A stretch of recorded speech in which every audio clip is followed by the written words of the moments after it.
Finally. That was a bit painstaking. Apologize for that, guys. It's been a long day, so I'm trying to kind of get my bearings about me. These last few days have been actually running long, if I'm being completely honest. So it's been hard to even do a forecast video, which has really sucked. Hope everybody's doing well. I'm hearing some of you guys are getting dust. How you doing, Moondog?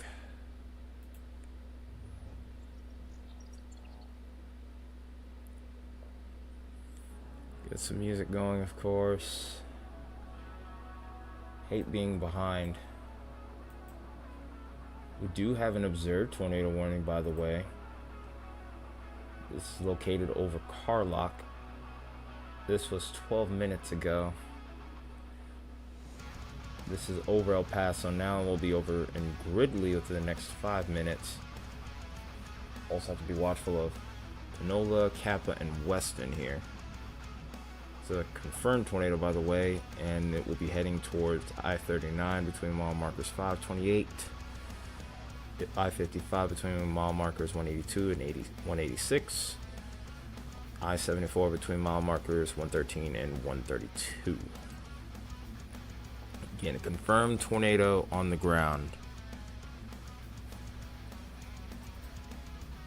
Some of these guys on social media kill me though, you know, because these guys, some of the so-called weather enthusiasts already were calling this event a bust before it even happened, just because of a slight downtrend in models. It's not like it was a high ceiling event to begin with. Yes, it got enhanced risk, but Jesus Christ.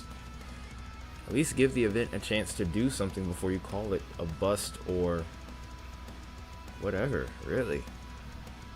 It's just silly, if you ask me. Thank goodness you guys aren't actual meteorologists.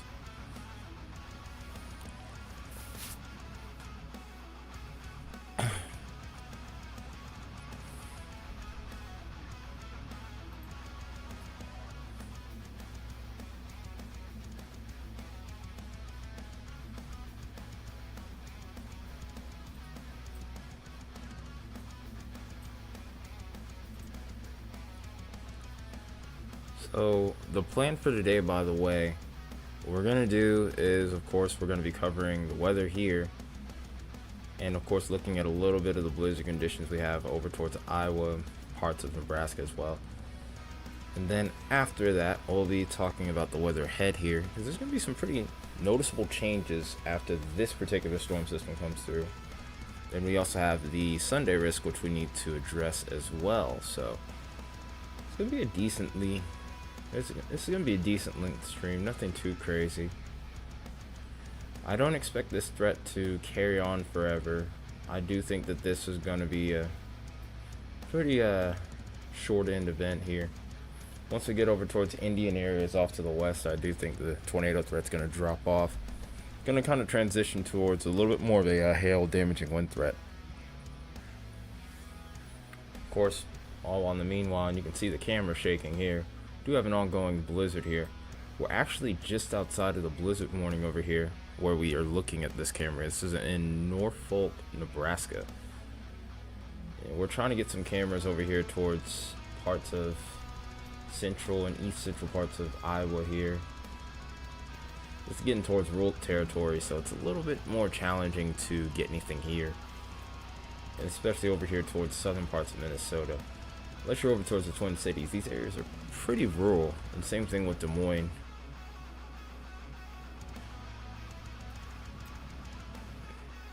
And just a reminder, we do indeed still have a confirmed tornado on the ground over here.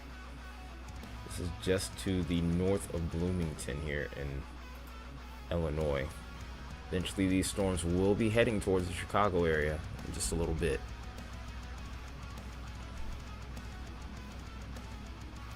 Hey Shiori.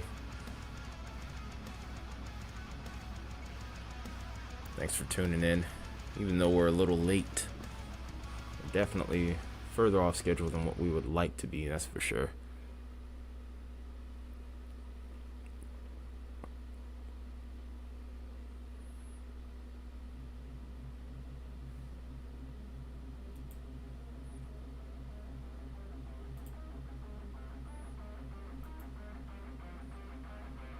So while I'm at it here, I'll give a little rundown of what the stream schedule is going to be like once we get from one phase to the next here. You'll see me type it in chat, and then it'll be pinned, and that'll be that. That all rhymed.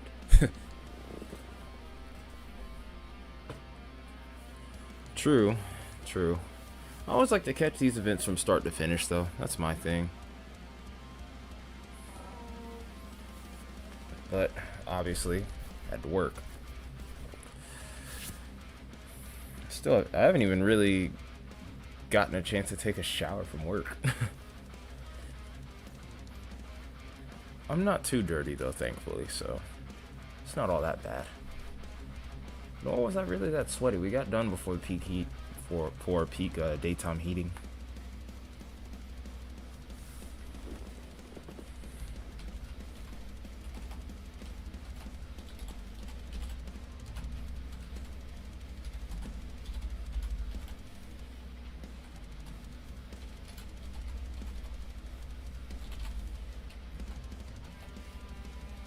Oh wow, it wouldn't even let me, it wouldn't let me do what I wanted to do. Dang. So you can't. The shift enter thing doesn't work on here in chat. I guess that's fair. It is what it is. But just a quick reiteration, what we're going to be doing, of course, coverage. Severe weather coverage first, most likely. Blizzard coverage to follow up. Then forecast, because we got a little catching up to do. And then that's going to be that. And then that's pretty much going to be the end of the stream. This isn't going to be a long one. Because for one, the severe weather threat isn't going to be super long. Really, even the blizzard threat isn't going to last all that long. It's only in this corridor here where we're seeing blizzard conditions at all.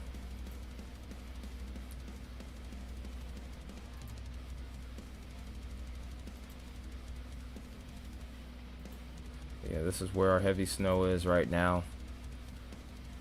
And the tail end of it already is into the southernmost half of our blizzard warning.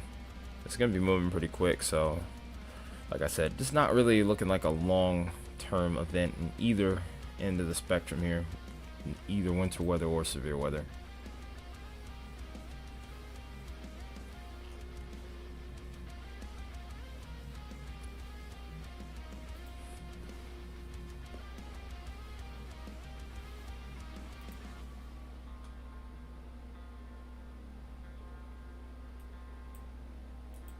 I'm trying to figure out which is the better radar site while we're at it here. I think this is it. At least that's what I would like to think. Doesn't look as high res as what it did about maybe a scan ago, which is kind of confusing.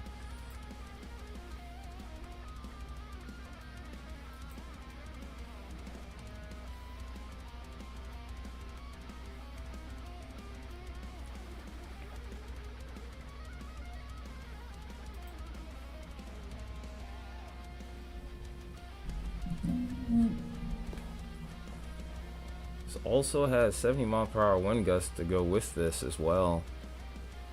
So this storm itself, regardless of whether it produces a tornado, is pretty impressive to say the least here.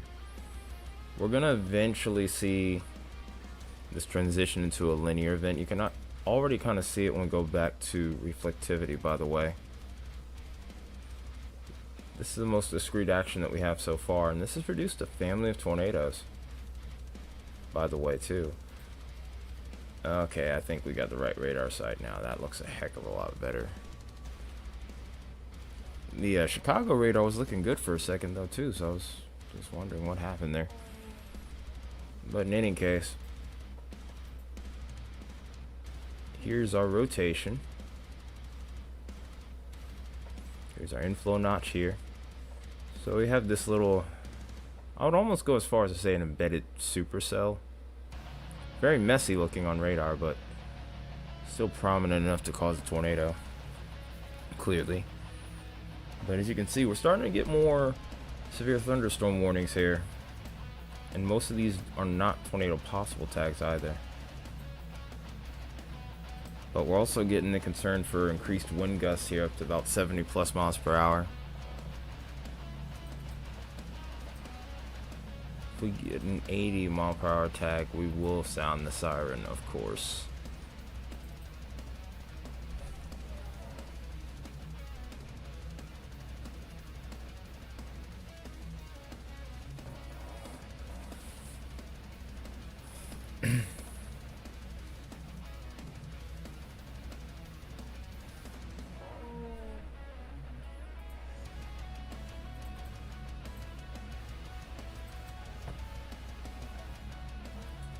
Honestly, need to get some water real quick. Trying to figure out where my book bag is. Oh, never mind, I see it.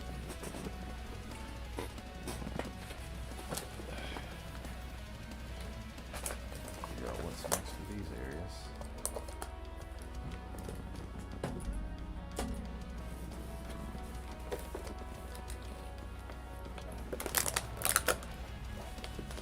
Oh, I should have at least one left. So I thought. Okay, yeah, I do. Gotta stay hydrated on the job, and gotta stay hydrated here too. We got another 70 mile per hour gust over here to the northwest of Charleston. This came in about 20 minutes ago. This was reported by a train spotter. The gust was up to about 73 miles an hour. So we're nearing hurricane force, honestly.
Alright, so here's a voting poll for you guys as well.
Trying to see if I can get a camera up here and I will while I'm at it.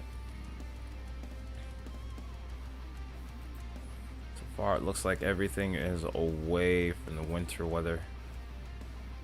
Wait, never mind, I found one. I'll be pulling it up for you guys in just a second. It's one of the few motion cameras that I actually have available over here. Or at least that I can readily use. Alright.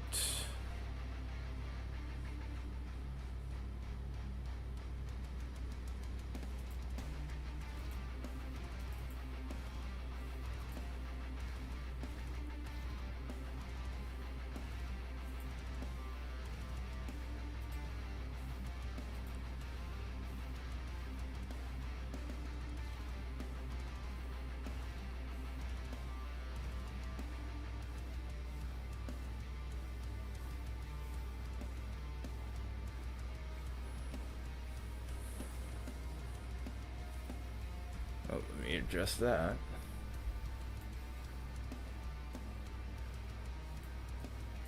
I don't understand why these cameras always come out backwards.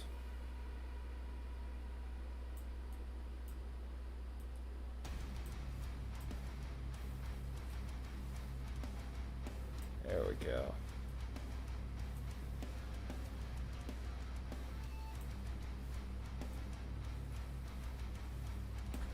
Let's make this a little smaller. Not that small. Do this, put it right here. Now we have our cameras for the blizzard. Now, see if we can't get anything over here towards Chicago, in regards to our severe weather side of things.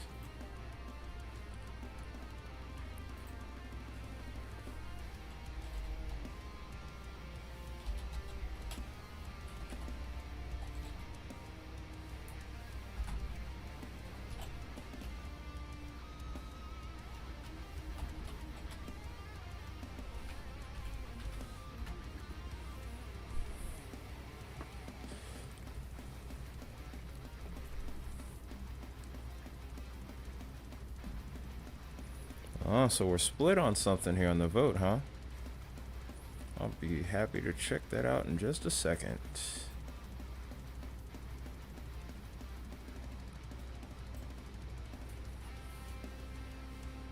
So over towards...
Dang, I really can't find anything over here?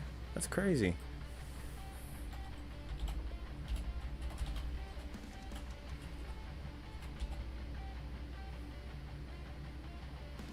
I'm trying to find Chicago. Just outside of Chicago. Particularly south side of Chicago, over towards maybe... Sheesh. Anywhere around Strader, Pontiac, maybe? Illinois?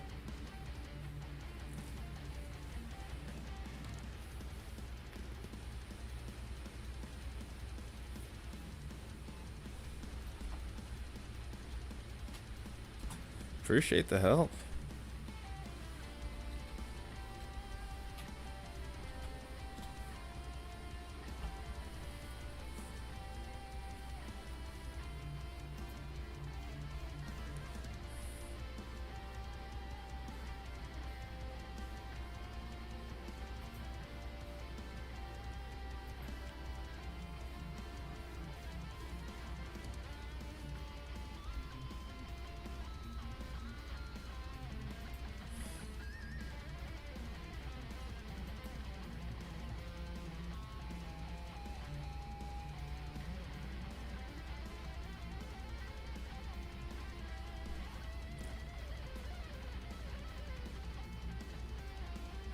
Yeah, all this is in downtown. It's not gonna work. There were some DOT cameras that I could actually use over there. For whatever reason, when I actually go to the DOT page, they don't show cameras at all. They don't even show an image.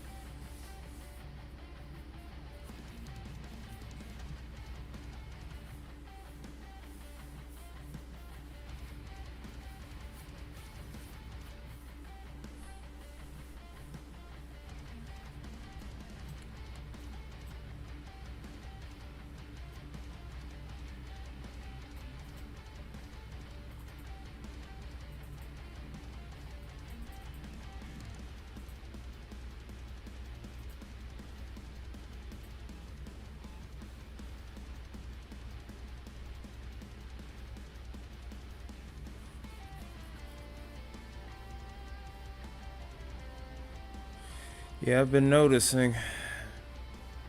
Not making things easier. It's alright though. Appreciate the effort. Yeah, obviously you didn't have to do that. It is what it is though. Besides, our tornado warning has now expired, it looks like.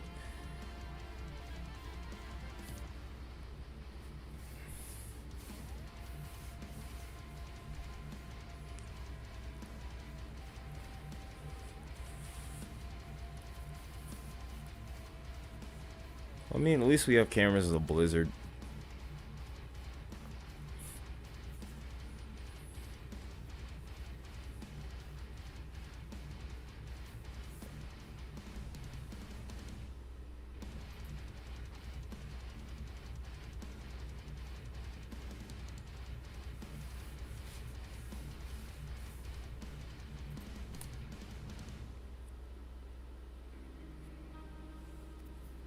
Oh, nice. If you know any extras, please. If you have any extra blizzard cameras, I'll take those in particular.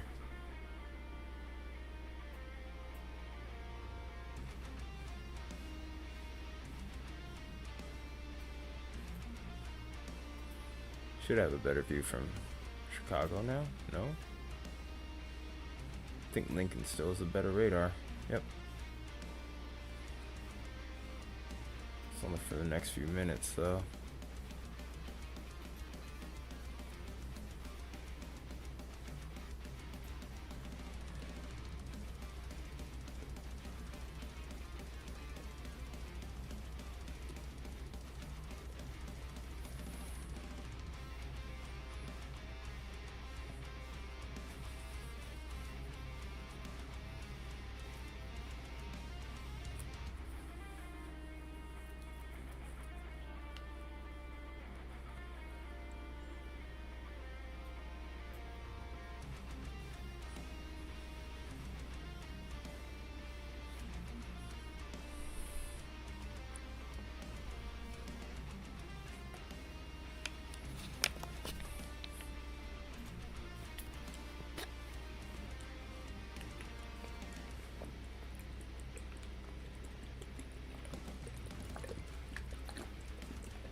So you guys were wanting to vote for.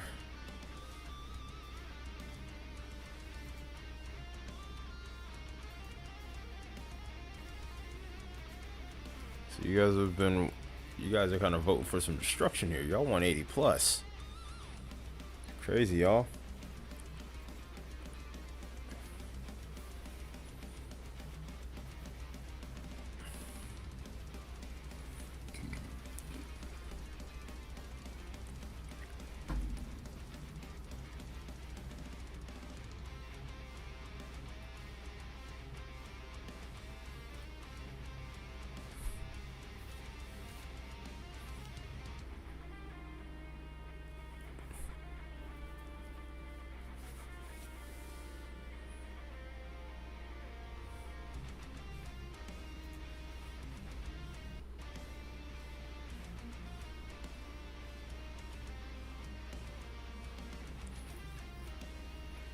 Up, and now y'all have gone even again.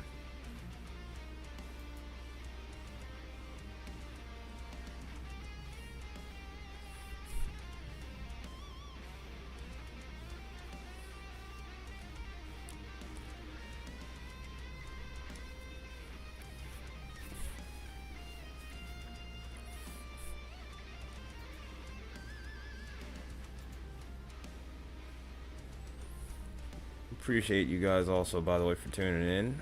I also see we're doing pretty well with hitting that like button. We're at 11 likes. Definitely would urge you to hit that share button if you could.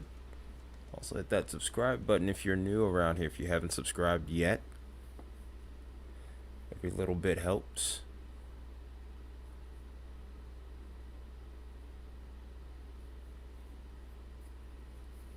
I guess we can just find a camera within proper Chicago metro. Since we don't have an imminent tornado warning, won't hurt anything.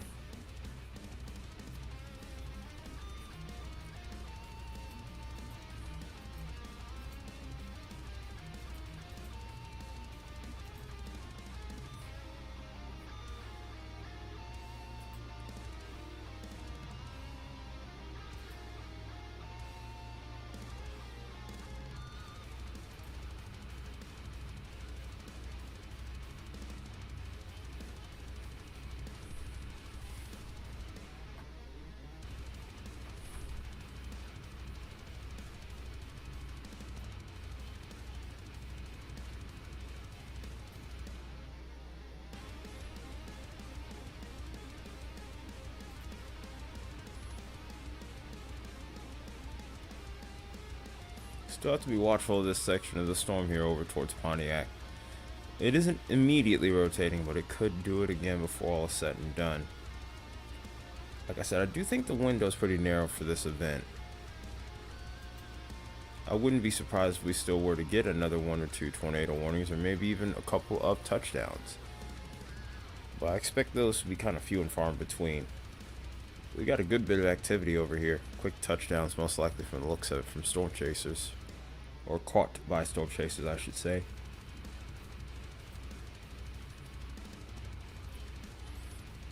This little sector off to the north needs to be watched as well. There's always a chance that you might get a little weak echo region there that has the potential to produce as well.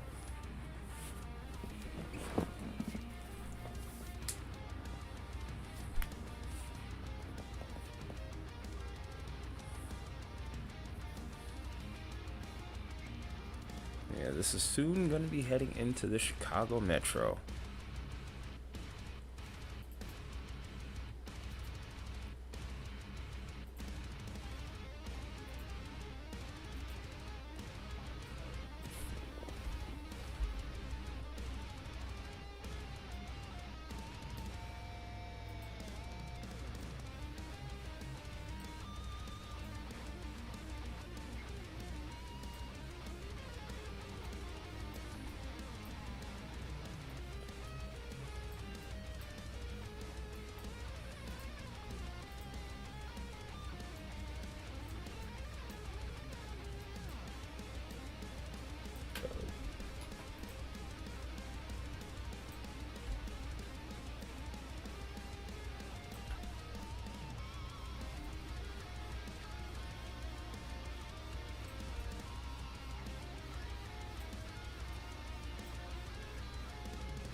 This is a wider view of our storm system. We're going to be able to get a better look at what we have going on across the board here, especially over towards the Chicago Metro.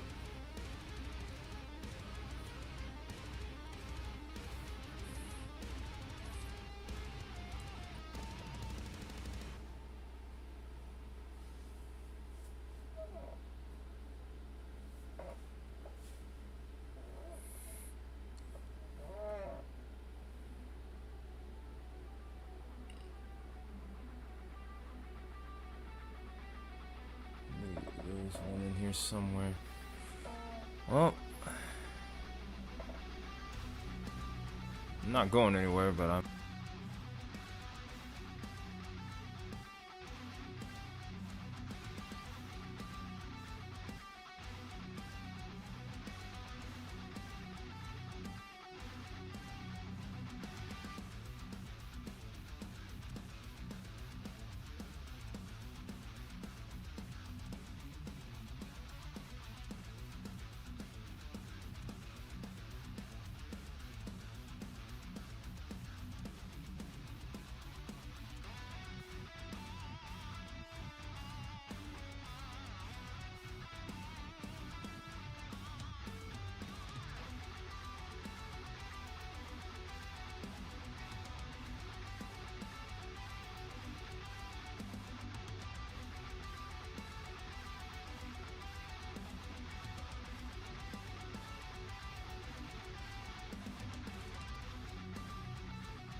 Alright. Taken care of for now.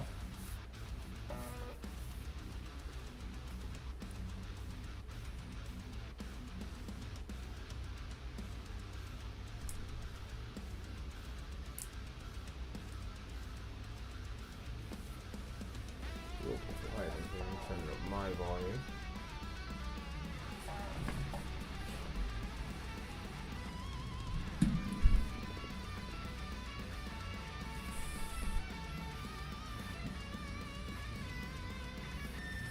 And we got a new tornado warning. This one is over towards Charleston, Illinois. Oh. Ha, that is a siren. It would be kind of hilarious. But in any case, though, tornado warning is for Coles, Edgar, and Douglas counties. This was issued until 5:30 Central Time. This was capable of producing a tornado over Raritan. This is moving northeast at 50 miles an hour. It's pretty quick. It's going to be heading into Oakland within the next 6 minutes in Illinois, by the way. And then this is going to be heading towards Brockton at the top of the hour here. You also have to watch out for Hume.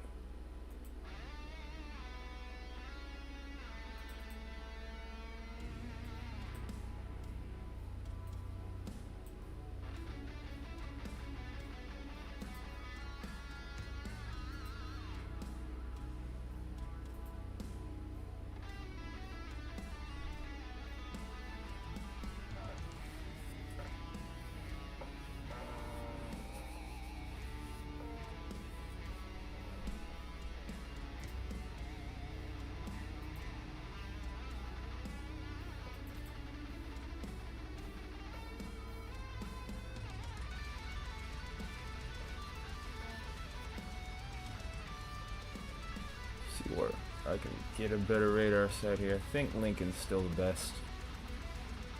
Yep, it is for the southern sector.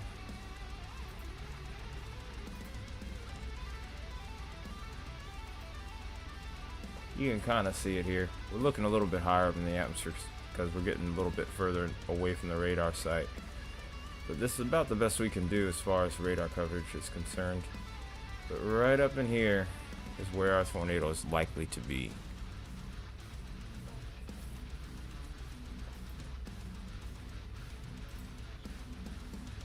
That could very well be down too.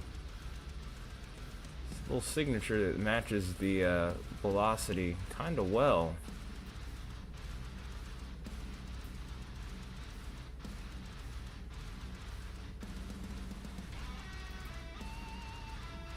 I have a sneaky suspicion that that actually might be down. That's popped up in the last little bit. You need to watch out for a possible tornado over here if you're over to the north of Charleston and in particular over towards Oakland. This could be heading your way.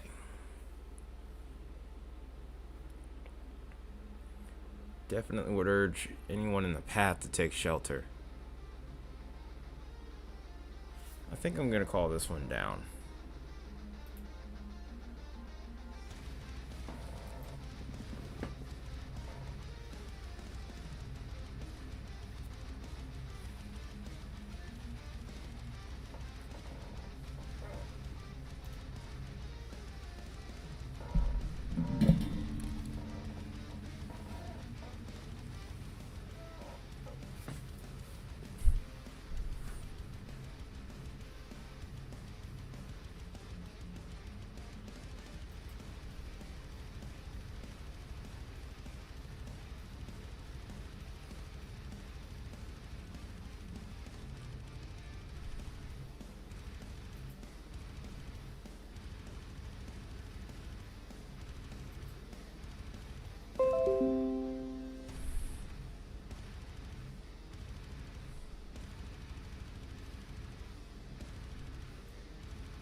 I'm just gonna sound a siren for it, just for good measure, and just in case they don't call it.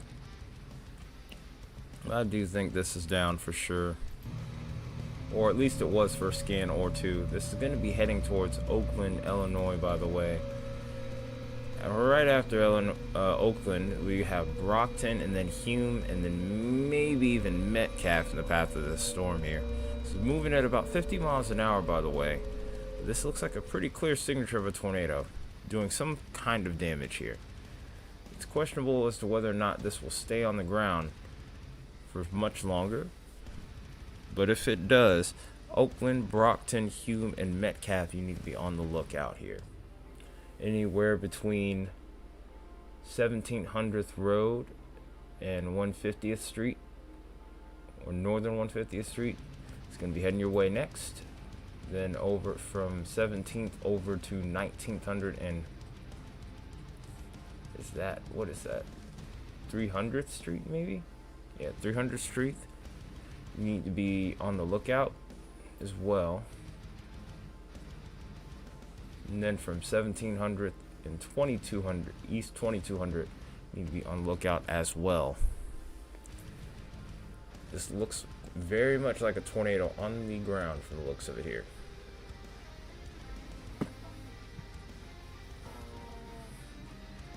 This may not stay on the ground for long though. I don't know whether or not or when we could verify that it was or wasn't on the ground. Well, actually yes we can. We can look at the CC map here to the left. That is pretty clear debris. It's a pretty prominent debris signature here.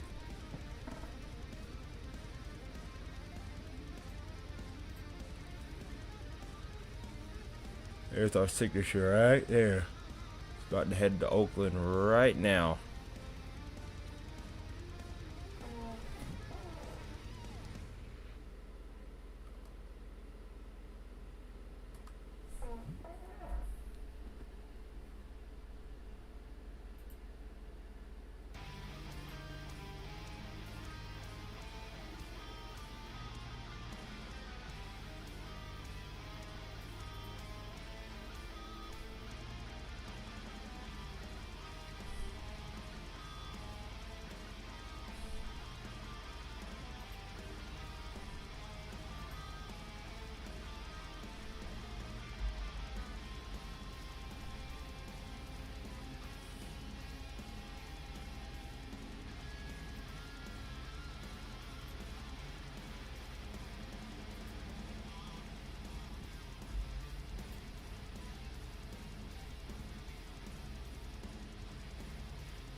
just saw your message, by the way, Shiori, on Discord.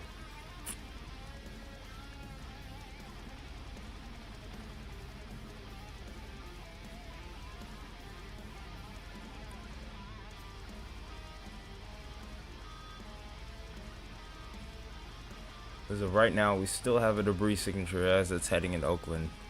Not an ideal situation at all for them. So likely tornado still ongoing at this point. Velocity signature is weakening, thankfully, so I don't expect this to be on, again, I don't expect this to be on the ground for much longer.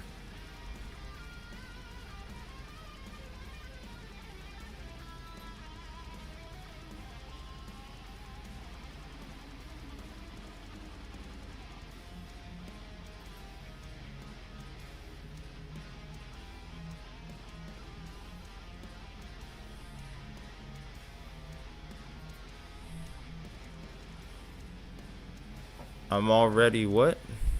I'm already what? I'm a little confused. Hi, Manakit. Yeah, it seems like they're hard to find. They're hard to come by in the state, which is okay. We're just making do with what we'll just make do with what we have.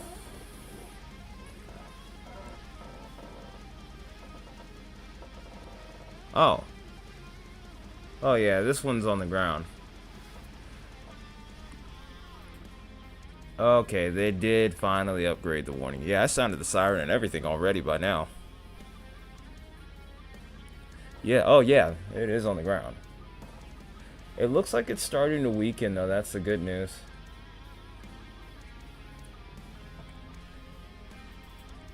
Or at least there's not as strong of a debris return.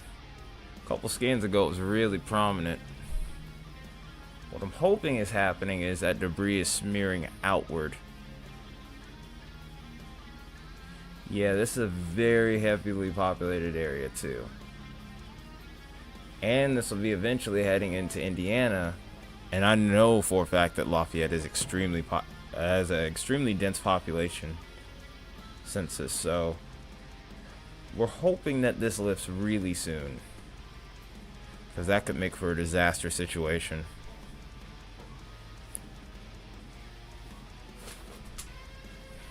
And again, I just don't understand how an event didn't even start yet and people already called it a bust.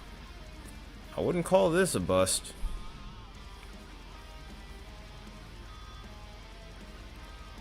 And it's not like today was supposed to be a big outbreak. This is a really unique setup, so to speak. We had a considerable warm sector, not the greatest warm sector we've seen. The kinematics just kind of came together over this region.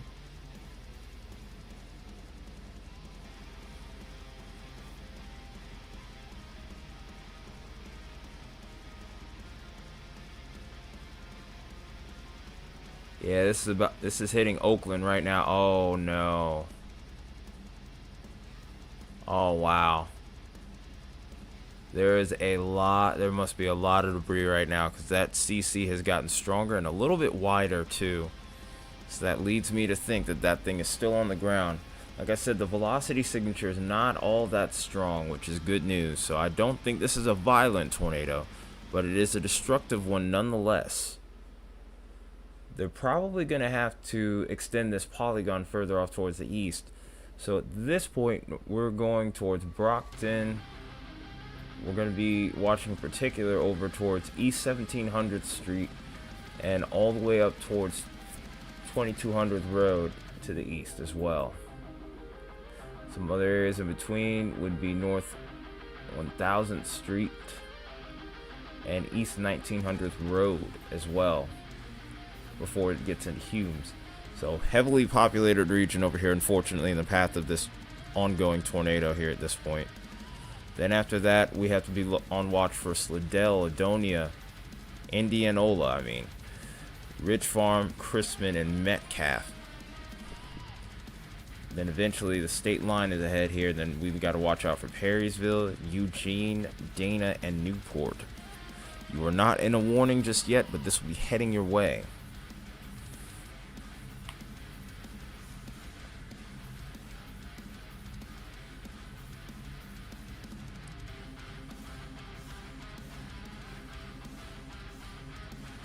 We have a new severe thunderstorm, by the way, that includes the proper Chicago metro area.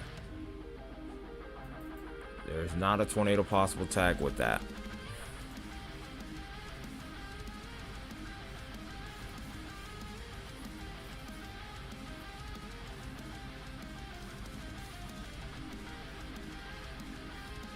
Yeah, this tornado clearly looks like it's widened out a bit.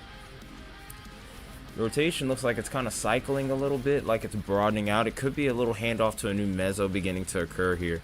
There is a chance that this might lift again. We'll have to see what happens with it though. Storms sometimes will end up doing a failed occlusion and we'll be stuck with the same tornado. Usually this would occur with the stronger tornadoes, but I think in this case we'll probably see an occlusion where this kind of makes a turn off towards the left, but we'll see probably another mesocyclone begin to develop here. There's two different points of rotation too, so like I said, it's going to be interesting to see how this pans out.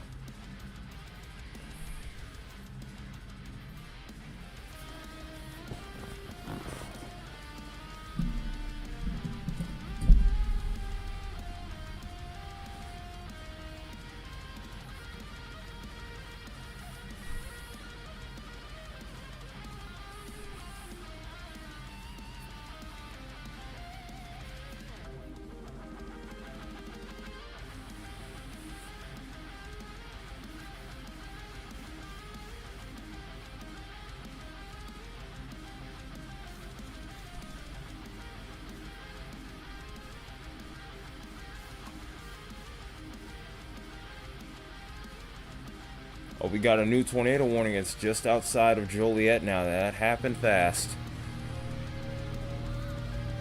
So this is going to soon include, this is Will County, but this is very soon potentially going to include the Chicago metro area here. This area is not a stranger to tornadoes at all. This one is located over Ingalls Park, moving northeast at 50 miles an hour. This was going to be near New Lenox, Frankfurt Square, Homer Glen, Tinley Park, Orland Park, Frankfurt, and Monaca at 5:10. So we have 6 minutes until that would arrive.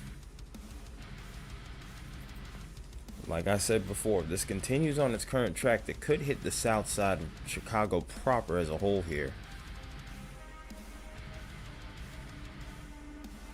Yeah, and people said this was a bust. Yeah, I do think this is starting to weaken now because I don't think the tornado is that wide. And the velocity signature is kind of going away too. So there's some good news to be had. This looks like it is indeed trying to do an occlusion here. And it looks like because of that, it may very well go just to the north of the heart of Brockton here. Still heavily populated zone, unfortunately, in the path of this storm. We can only hope that this lifts soon and that everyone took shelter in time.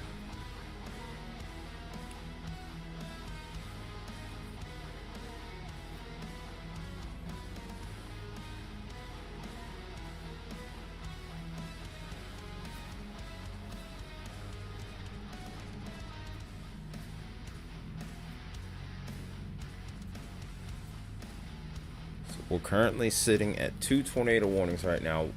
Both of these are in heavily populated regions here. One's just outside of Joliet, and we have one that's also just outside of Charleston. These are both in Illinois right now.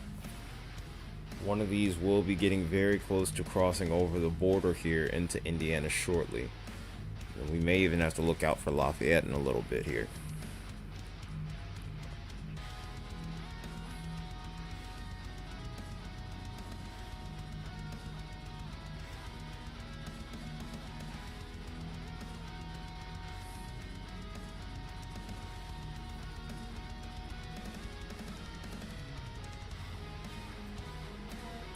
Fatigue from work's hit me a little bit. I might get me something to drink here to kind of pick me back up, so I don't kill over on you guys.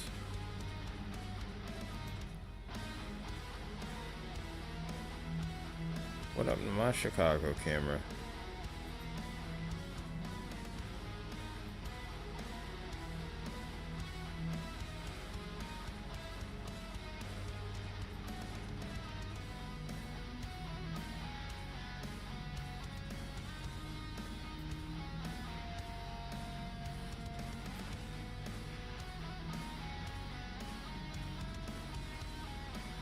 We fix this really quickly, and then I'm gonna get myself something to drink here. Huh?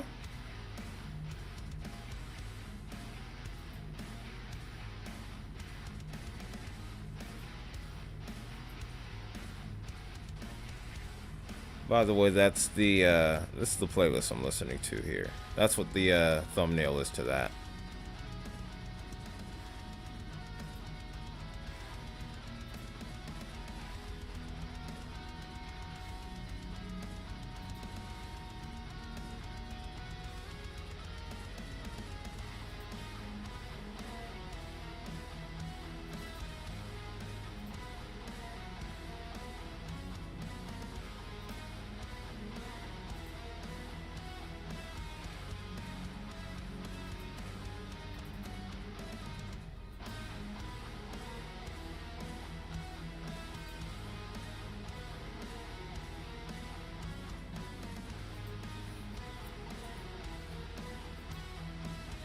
There we go, we fixed it. I don't know how it got to that.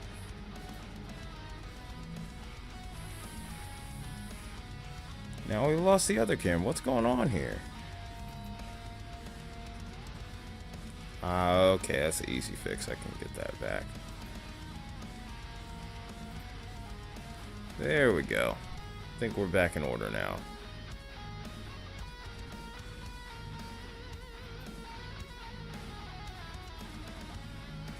Yep, we're good now. I will be back. I need to get something to drink to bring some vitality back into me.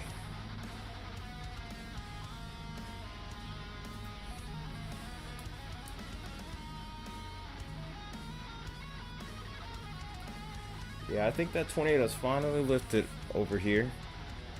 Now we can avert our attention towards Juliet.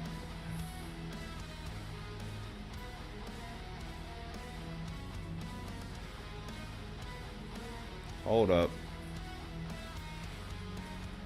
That looks sus. That looks extremely sus. At least from that radar perspective. This one is kind of hard to see. Problem is, the further away you look from the radar, the harder it is to tell if anything's on the ground or not. There is a little signature there, so I'm very weary of that.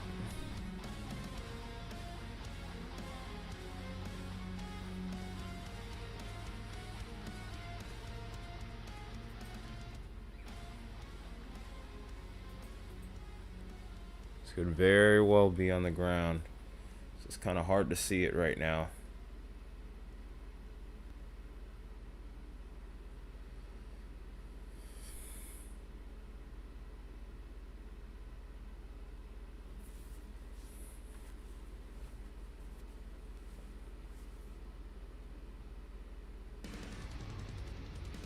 I don't know what's going on with my cameras, man.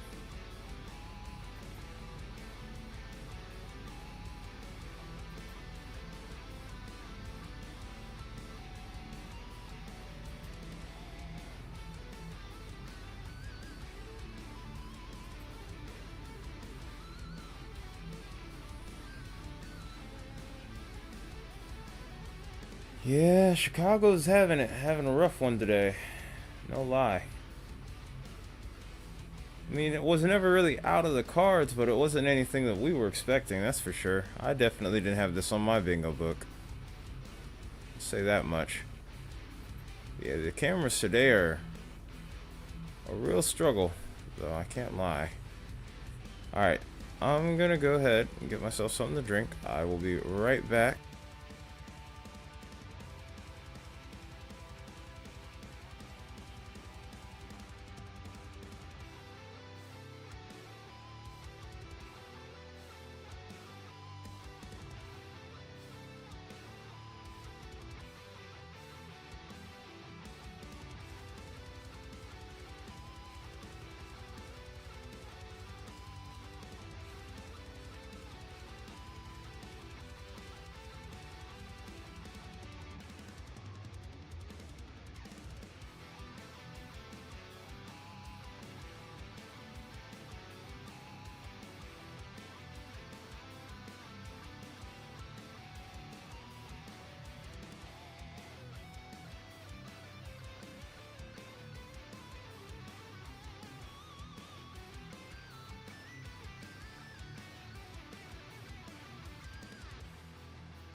Alright, I'm fully back. Just a little shot in the arm that I needed, at least for a brief period. See if it ends up staying that way.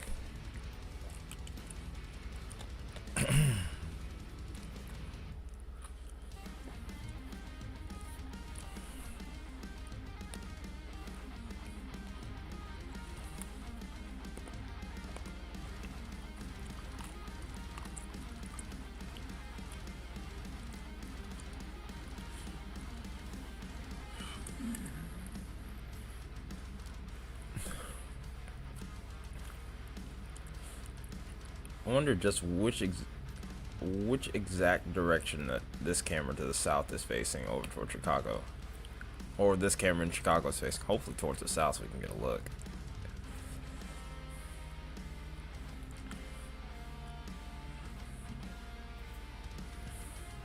Let's have a look at this. What was our reserve tornado? It looks like there's definitely an occlusion that's occurred here. Yeah, I think it's lifted. We're good. This one's gone. So that, at the very least, leaves us with now one tornado warning.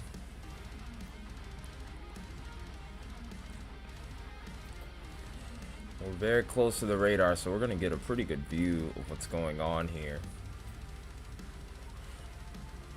I don't see anything that shows concrete evidence of it being on the ground right now. These little blips on the radar really just seem very noisy at this point. They don't seem organized to the point where it just clearly throws signs of debris. That actually is, to a point, partially a radar flaw. When you get too close to a radar site, it's very hard to see much of anything.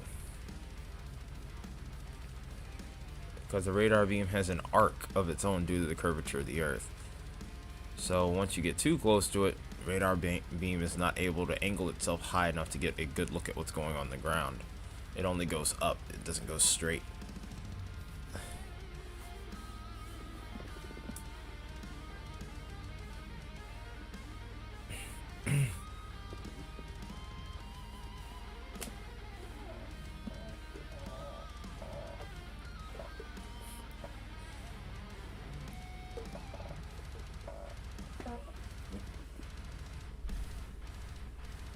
I'm gonna get some more cameras up here in Iowa, by the way, so we can get a look at the blizzard.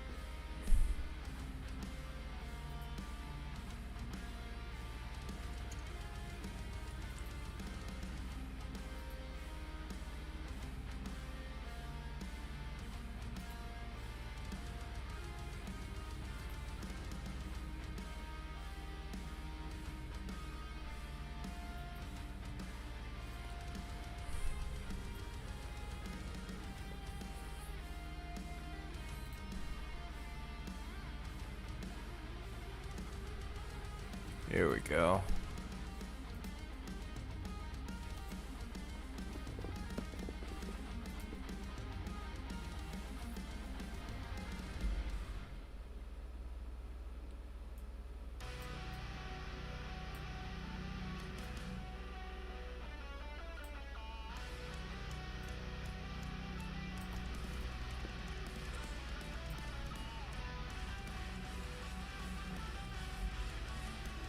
Hey, Sid.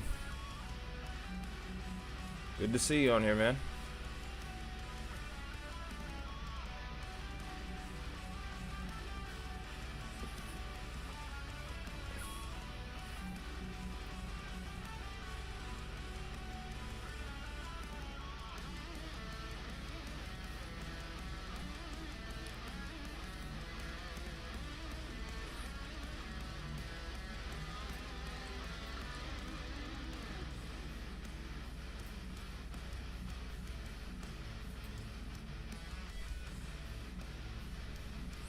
Trying to find a way to position this radar so that way you guys can get a clear look.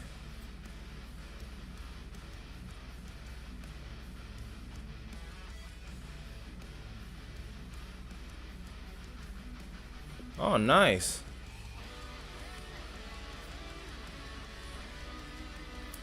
Give her my regards, by the way.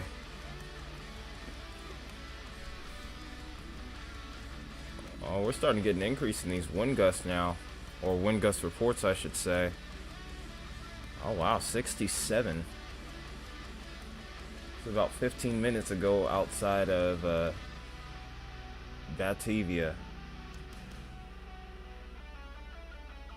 Batavia. I keep pronouncing that name wrong. I always tend to mess that one up for whatever reason. But this was reported by a weather station here. So that was a pretty significant gust.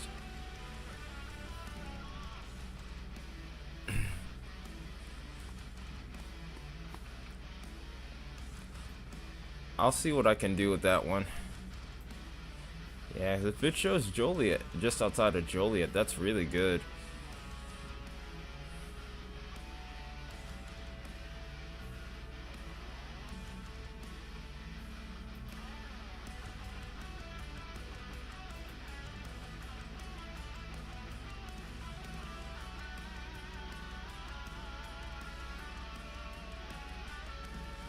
Ooh, that's a really good one. I don't know how you found that, but that is awesome.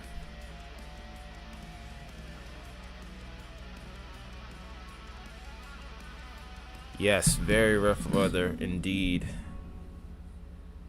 A little later, we'll be talking about what's ahead in general. So, busy times ahead for myself, and also for those who are in the path. So, oh, they allowed that warning to expire. As soon as we got the camera, it's just like we were the bad luck charm. In all fairness, though, it doesn't look like we had much in the way of rotation over there at that point. Velocities weren't looking all that great, which is honestly a good thing. We don't need any more action, not anytime soon, if at all, really. All right, let's go back to reflectivity then, so we don't have any confirmed tornado warnings or anything of the like. Still have this little section right here that I'd be watchful of as well.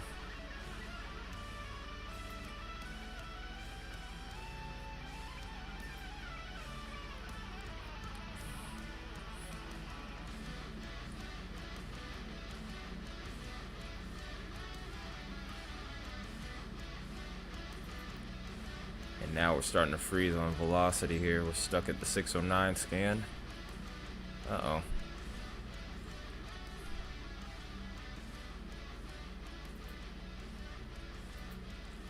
Oh, there goes and there goes the river dam camera.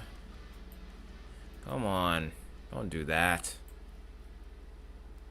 See if we can't refresh this and get it back.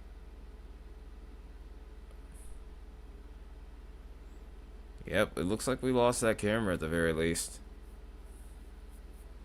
Dang. Yeah, that camera's out cold. Let's try Depot Fountain. Or Depot Fountain. Whichever one you want to pronounce it as, it doesn't matter to me. But yeah, that camera's out. The Canoky Dam.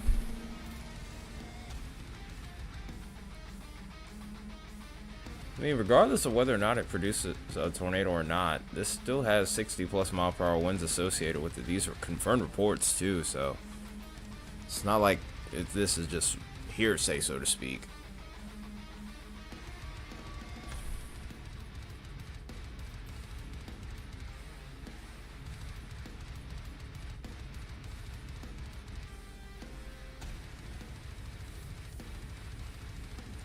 I think we have a new tornado watch, or we're getting the watch extended off to the east.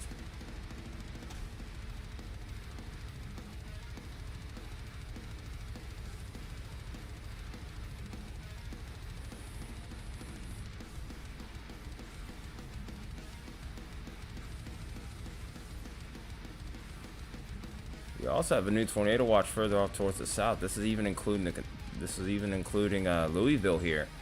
This is in Kentucky.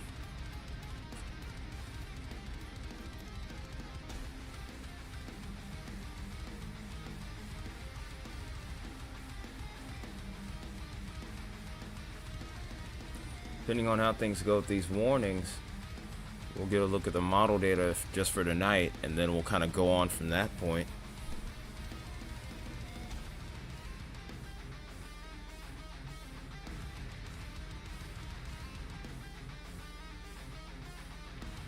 I'm also using my phone to take a look at the latest from the Storm Prediction Center here. Us only having two windows, us only having two screens, we're kind of pushing the limits a little bit on our RAM here. It's a new severe thunderstorm warning towards Terre Haute. Still have to watch this storm over towards Danville. It still has a tornado possible tag associated with it.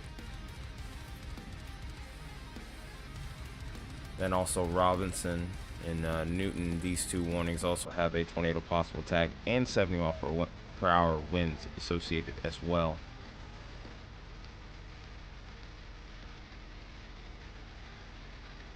It's probably about to be passed over into Indy's jurisdiction here. This is almost out of range of Lincoln at this point.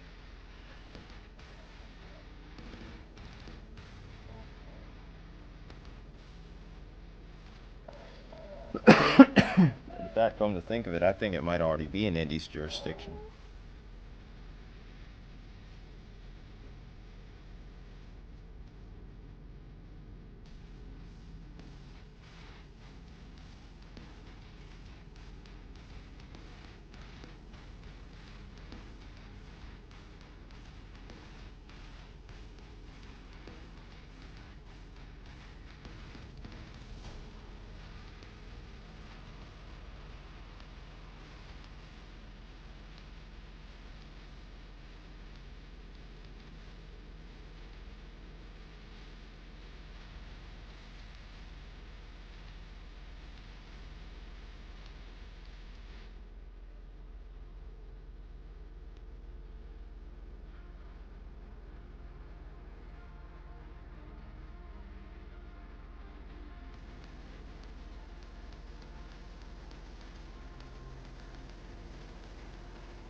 Rain's moving into Joliet here.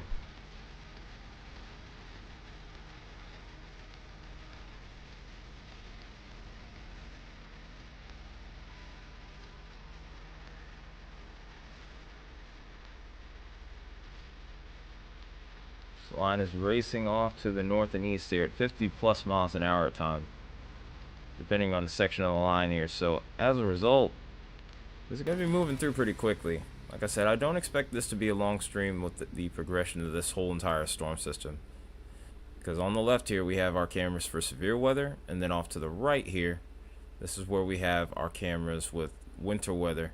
This one that's shaking is just inside a blizzard warning. So they're getting strong winds. The snow isn't really blowing around too much, so this isn't like peak blizzard conditions. This has to be sustained for several hours. And as you can see, there's still pretty decent visibility. Or actually, I would even go as far as to say that's pretty good visibility. With a blizzard, you would have whiteout conditions. So, overall, towards Norfolk, Nebraska, it looks good. Areas a little further off to the east, however, much different story.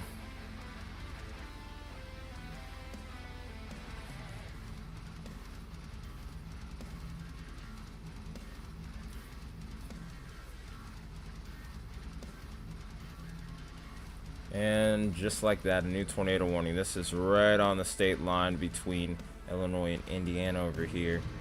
This is just outside of Gary, Indiana. This is for the counties of Will, Cook in Illinois, and also Lake County in northwestern Indiana.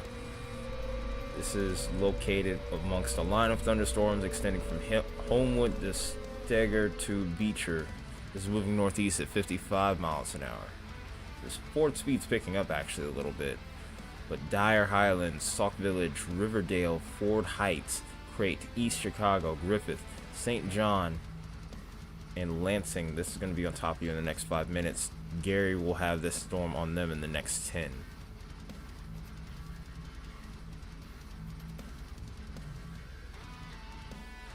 go ahead and get a look at this here. We'll get to the plain field and Lockport radar. My bet is they're seeing this right here.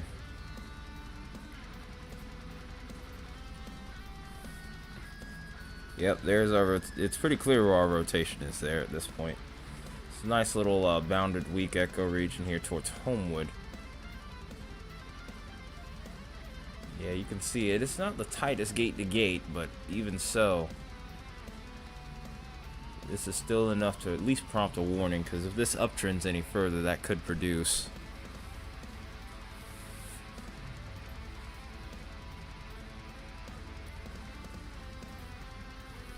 Yeah, nothing down yet. But something to keep an eye on nonetheless here.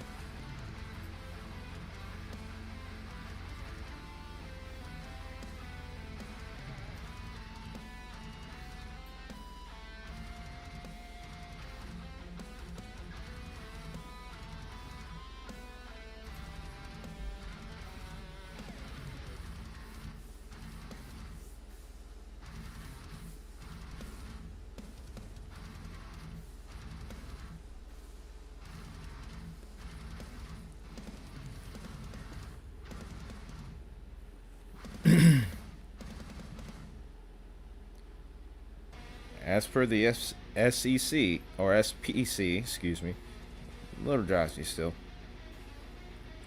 As per the SEC, there is still an enhanced risk of severe weather. Stretches just inside that Illinois and Indiana border here. At least towards the far western half of the state, it could still be pretty busy for a bit. Slight risk even extends into parts of southern Michigan and also into parts of Kentucky as well.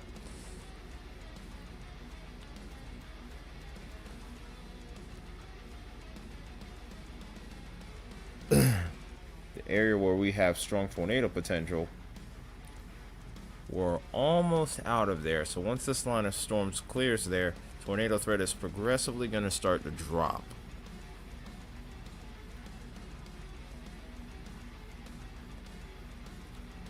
We're still going to have a notable damaging wind threat, and even to a point a little bit of a hail threat as we get later into the evening towards this same region where we're looking out for tornado potential.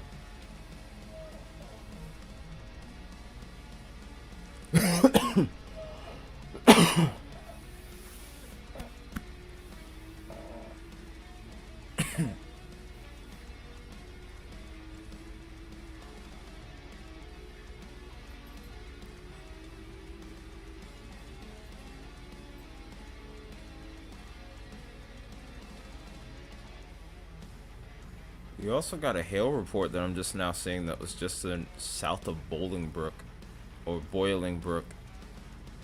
It's quarter-sized hail, 1 inch in diameter. It's quarter-sized hail, folks.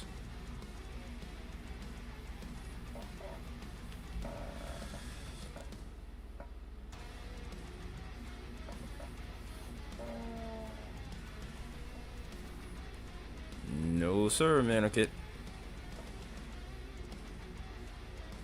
Nothing at this time.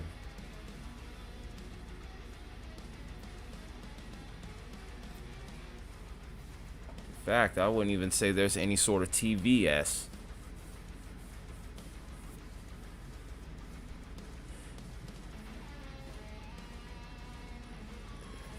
Yeah, this little segment of the line had a quick little point of rotation, and then it started to go away.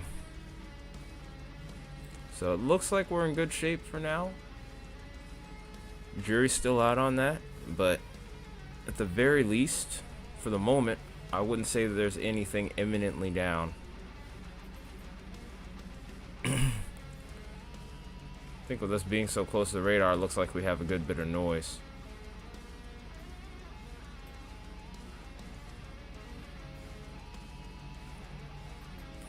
Let me check the southern sector of this line while we're at it.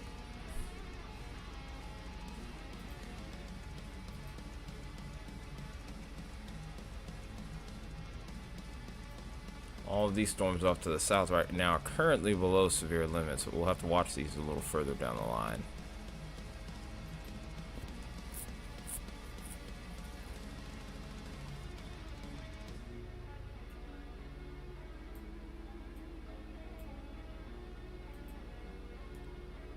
I don't know if Pecos Hake actually listens to metal.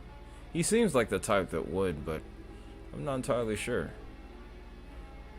I have to see it to believe it, because there's a lot of people that I would think would listen to metal, and it turns out they hate it. So, and other people think that I'm not really the type that listens to metal at all. So, there's that too. But yeah,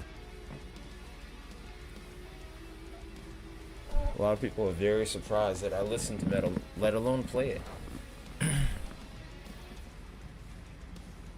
Oh, the stuff he uses. Okay, makes a little bit more sense.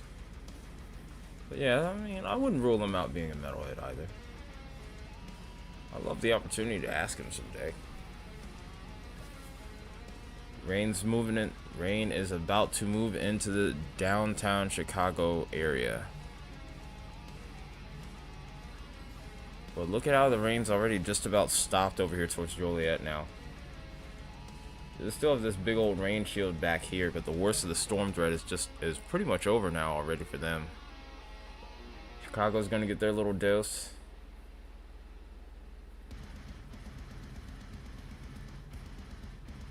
You mean gangster rap? Okay, I mean, I feel that. I grew up listening to that. I mean, a lot of people like gangster rap though. No? Oh, it's something more.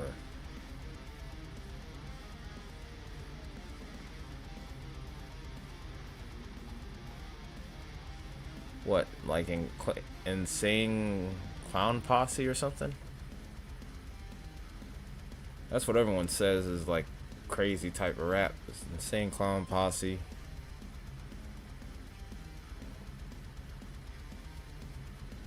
Oh, those guys. Oh, I know who those guys are.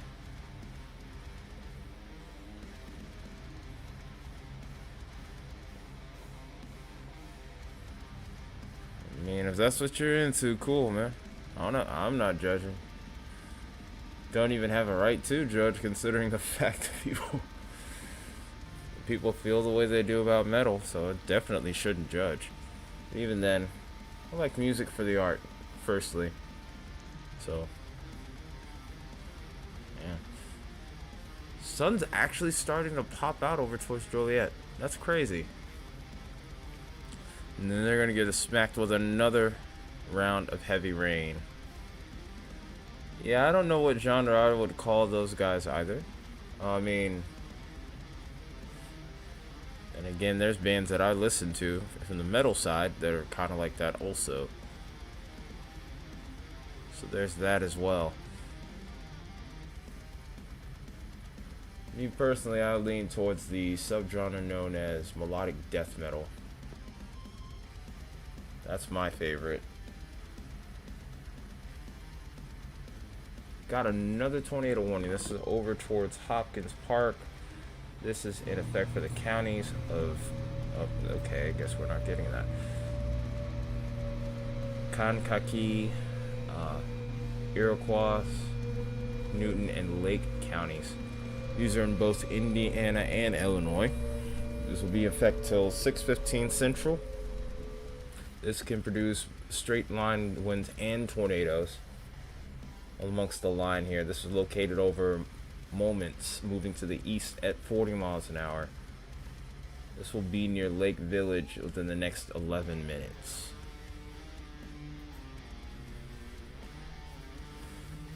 I'd say it's still pretty busy.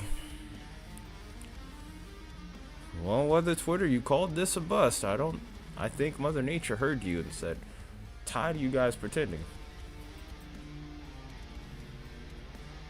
Storm Chase were even warning against people doing that.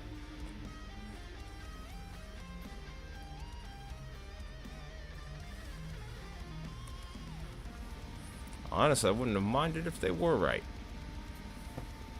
But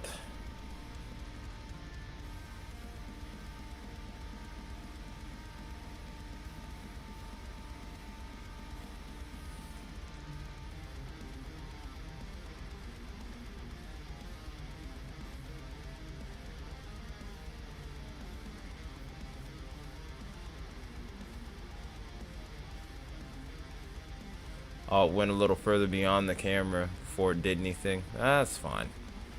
You can't win all your battles, you know. I mean, if we could get a tornado on camera, then cool. I'm not complaining.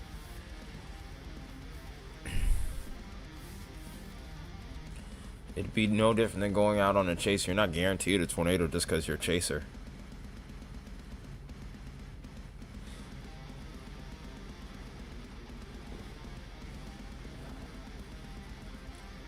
But it's what makes it all worth it too. If you are a chaser, when you do get that tornado.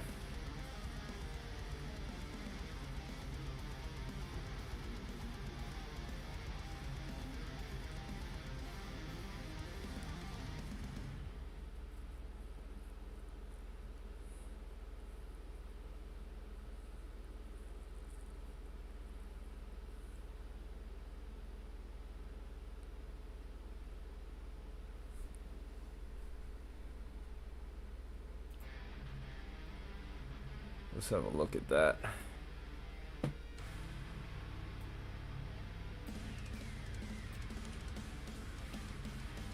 It looks sketchy. It looks sketchy.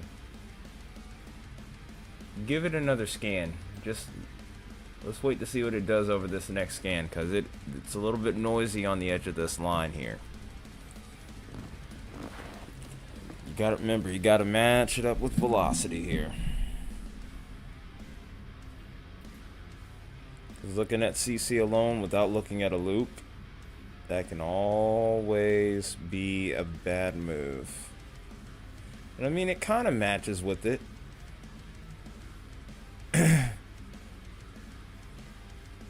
Velocity, look, there's a tiny little pocket there. If it is going to produce, it's going to be a very small little baby drill bit. It could have even done it within that last scan, and it may have lifted within the next one. The only way you could confirm those kind of situations is by getting the NWS survey team out there and then seeing what damage you can find. Because typically those won't be on the ground enough to even give you a confirmation, really. Hey, what's up, Amputee? Hey guys, make sure you're hitting that like button, by the way.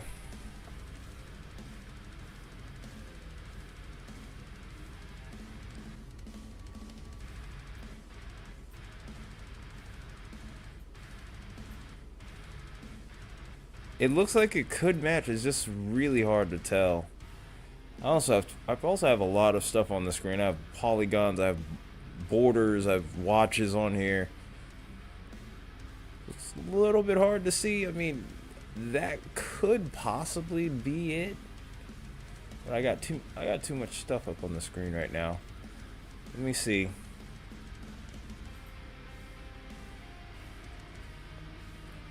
I mean, it possibly could. I mean, like I said, it's possible, but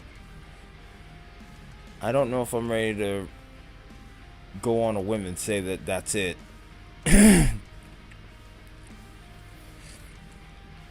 Oh, I could only imagine. We're gonna be getting some of that soon over here, I'm sure. Along with some heavily fluctuating temperatures.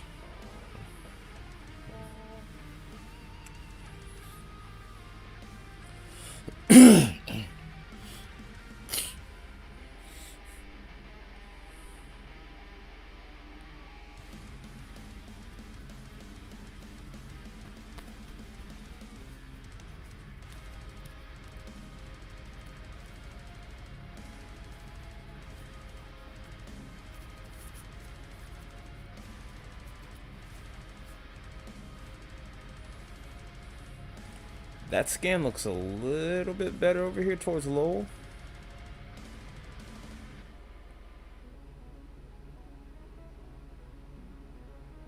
Some sun.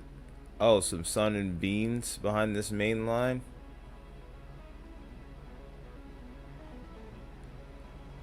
Yeah, that's what I've been seeing on this camera over here for a while here.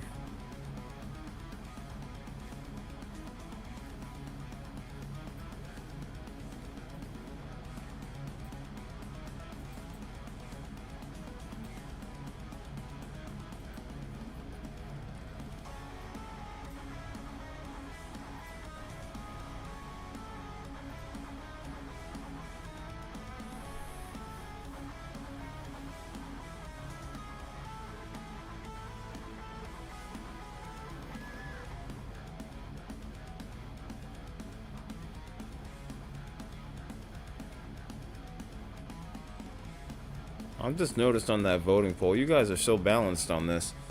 Some of you guys are thinking it's going to be 80 plus, which I'm doubtful of, truthfully myself. But there's always that chance. You get that one odd storm. And the rest of you guys are going mainly with 70, 74. I think at least one of you has gone with the 75, 79 here. Me personal, once we get to 74, I don't think we're going to get higher. Then again, you never know. This storm system is packing a lot of wind energy. Sure, we ain't got any more. We're good for now.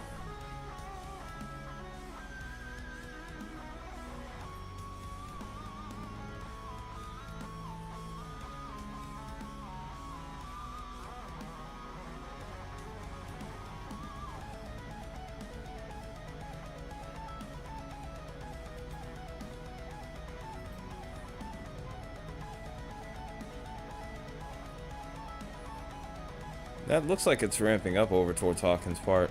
Oh wow, I just did the double velocity map. Whoops. Let you know that I am a little bit on the drowsy side, but I'm still hanging in there for now.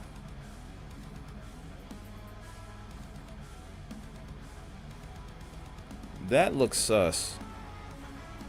That looks extremely sus right there. It's the best look that I've seen from this storm. I'm wondering if I should call that down. It's very, very close. I'm somewhat inclined to call it down, but I'm gonna wait one more scan. Yeah, I think that's another one. I do think that that might be a new one down just to the east of Schneider here. Illinois? I don't know if that's how you pronounce it, but Illinois looks like it's directly in the path of this here. This is traveling up 5,000 North Road, East 5,000 in Road. This could be pushing towards the northeast too, so this would also include West 225th Avenue and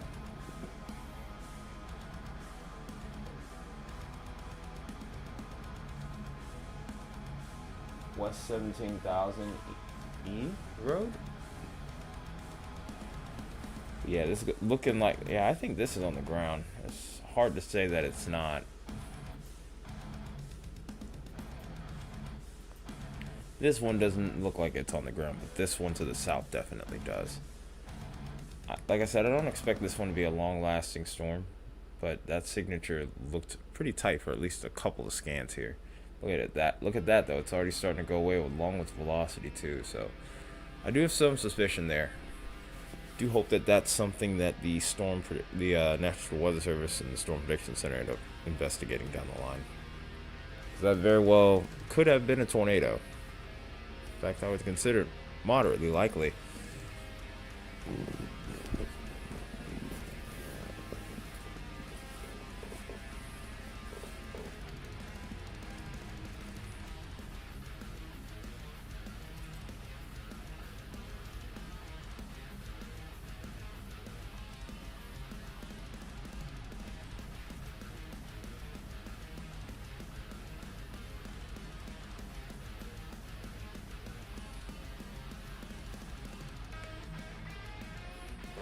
Alright, I need to pour some water over my head. I thought that drink was going to work and try to get me back under control. Help me kind of get my reins back. I'll be back.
Alright, we're back. Alright, starting to feel a little better now. Just needed to dump some water over my face, that's all.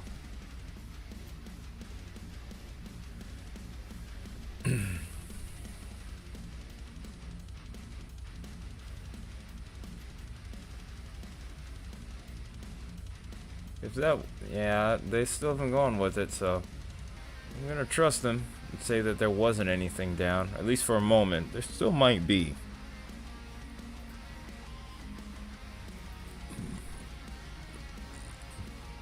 The thing will be, though, regardless of whether or not this has a tornado on the ground, and it seems like it very well could still. Like, that's a good velocity scan there. And then there is a little something there to match in the last scan here. I think there could be, I really do think something might be down over here.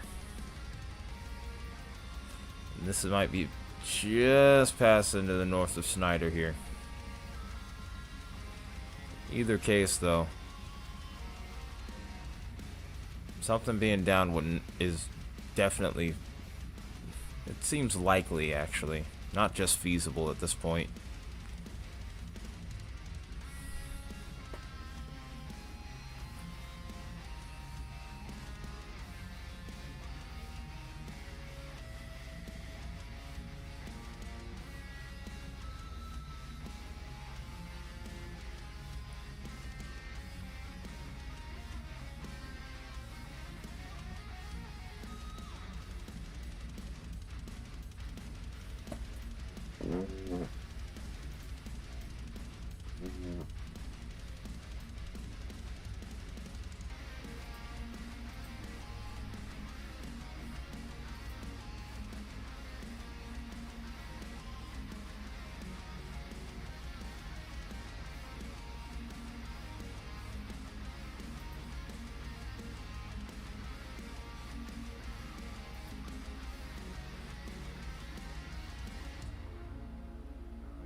One thing that we haven't talked about on the channel here is the recent dust issue that we've had ongoing.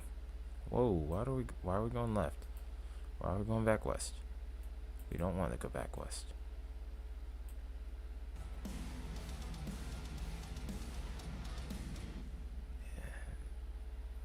It's awfully sus, but I don't know. It might be on the ground, it might not be. Oh wow, there were 2 other tornado warnings while we ended up going to the bathroom. That happened fast. we're pretty much getting into Indiana now at this juncture. Alright, let's see what we got available for radar here.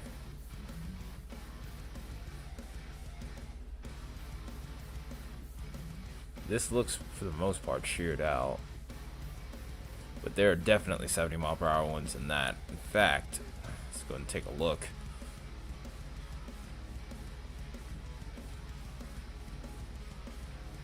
And there's a 70-mile-per-hour gust that's been confirmed already, too, by Storm Chaser. Also, pea-sized hail reported with this as well.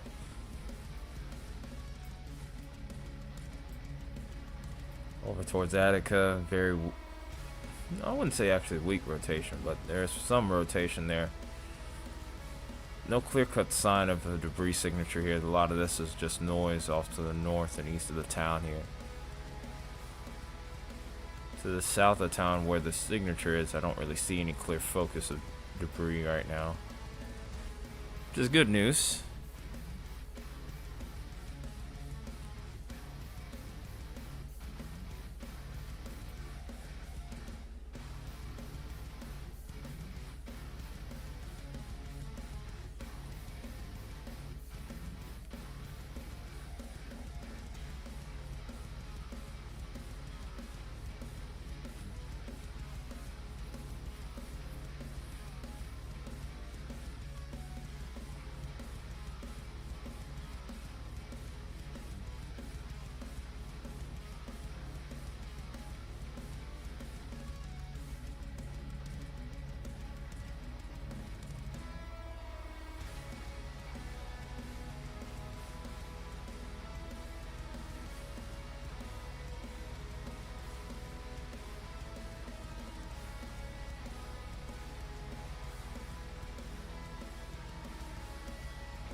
gonna turn that down a little bit. Try to help y'all out a little.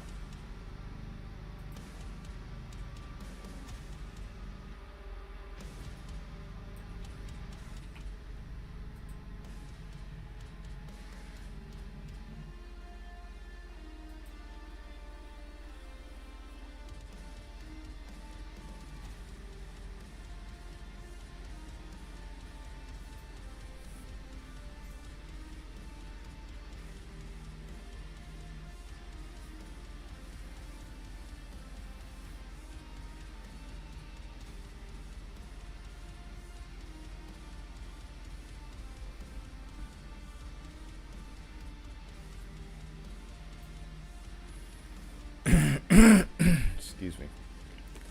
Tornado threat still remains, by the way. We do have a severe thunderstorm watch out ahead of this right now. So I do expect the threat to change ever so slightly as time goes on.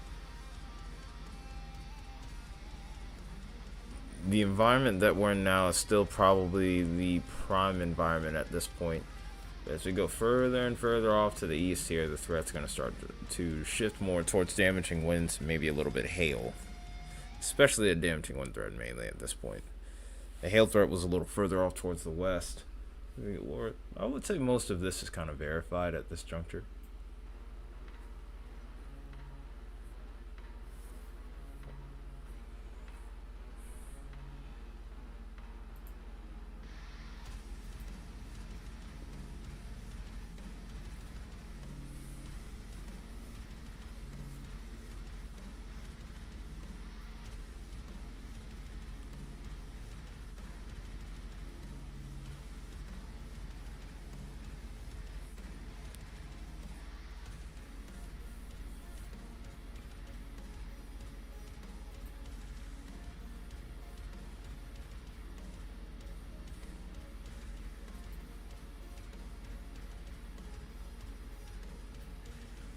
We're now down to 1 tornado warning at this point.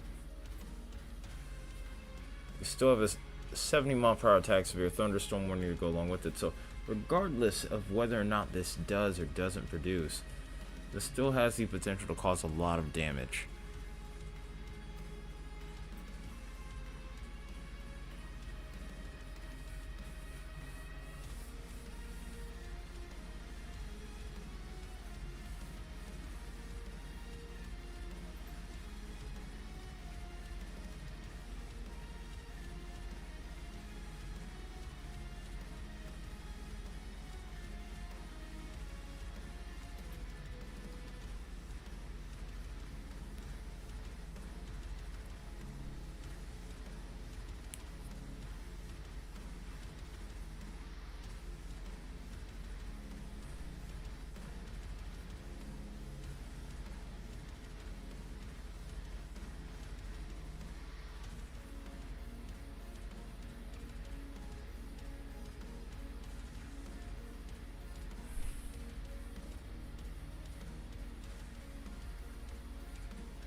officially done with tornado warnings for now.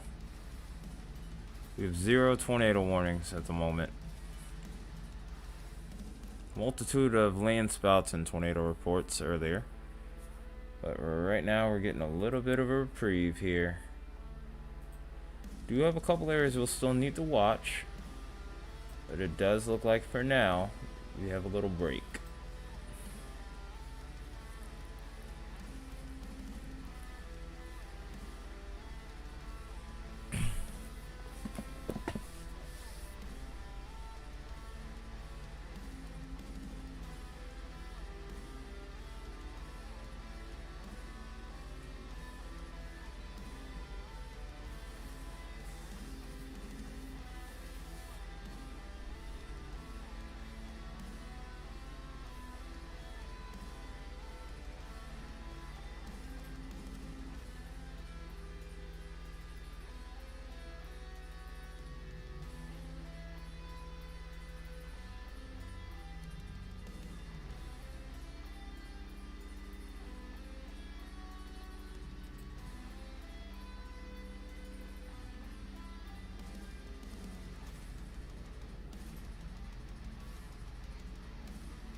What?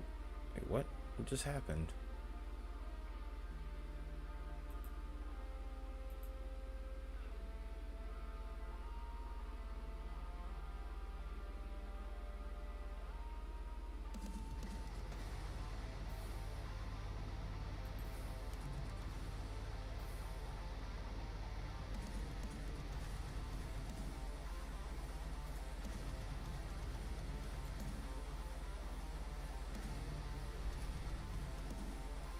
What happened to my cameras?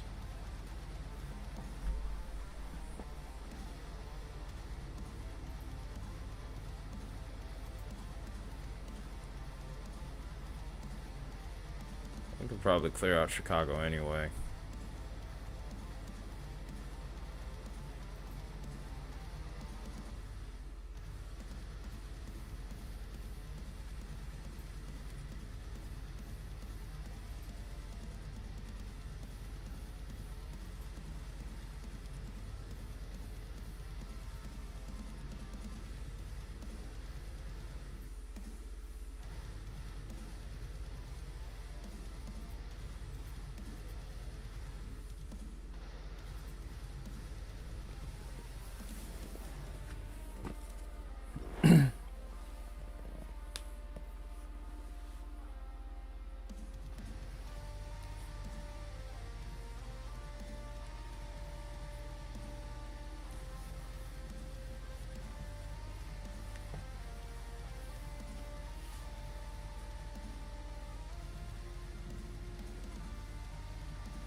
Hey, Manakit.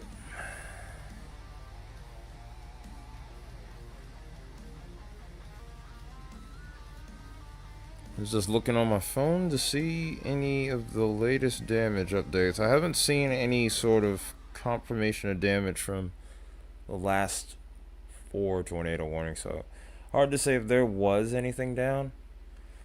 Seems like we aren't going to know until much later, till damage assessments are either made from survey or if they look back at radar data and they see a CC drop.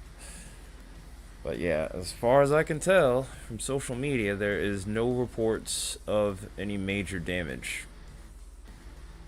At least not on my end. Lord knows I've been digging.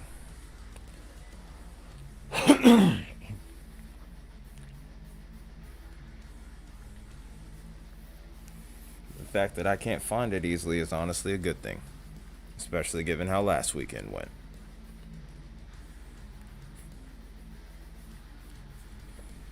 I'll probably stream for another. I'll probably cover this for another hour, depending on how it plays out. Which, I mean, in all honesty, I don't expect a whole lot to come from this beyond this point. And we'll move on to giving a brief overview of the models for later this week, especially for Sunday, and then we're calling it a night. Dang, man. Got some gunk in my throat. My last bottle of water. At least out of the pack I've had today.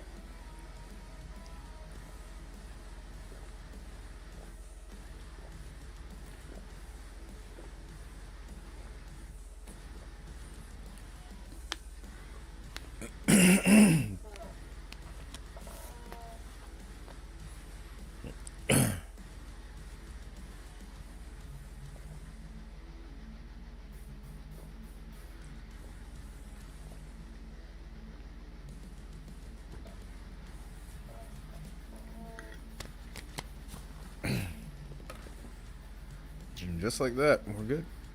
We're done with it.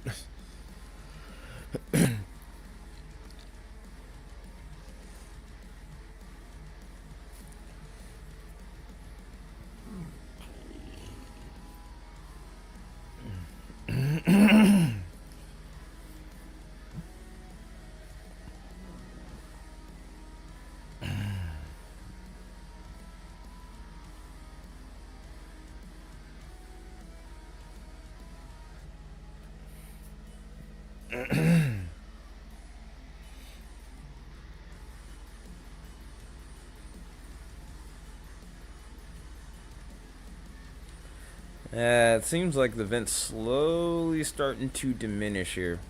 Kind of what I was expecting. Lasted a little longer than I thought it would, truthfully, but hey.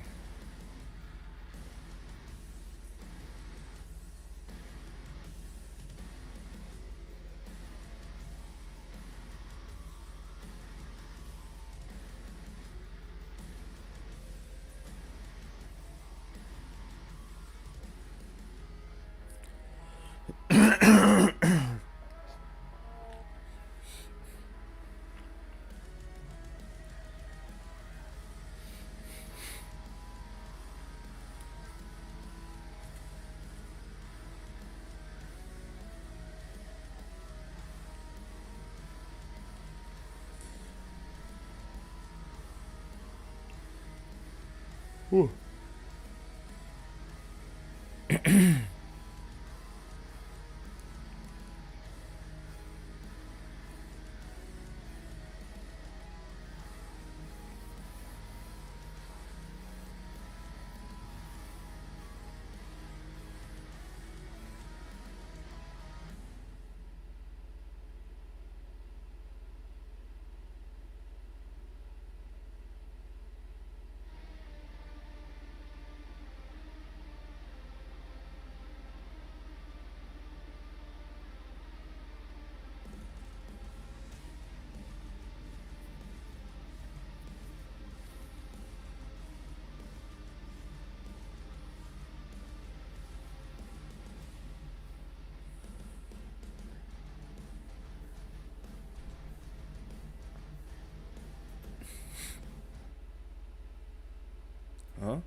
Evansville.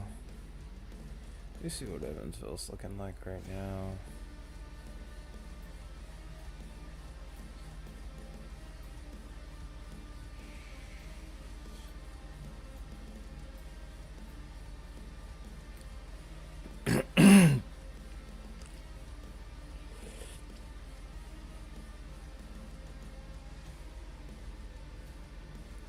Where is Evansville at? If I remember correctly, it was off to the south somewhere. We almost have these out of the tornado warning area, tornado watch box. I mean, now do have a secondary area here. Yeah, I thought it was. I just can't seem to find it right now. Maybe I'm not. Ah, there it is. This off in a sneaky little corner here off the screen. Yeah, it's past all these areas now, even.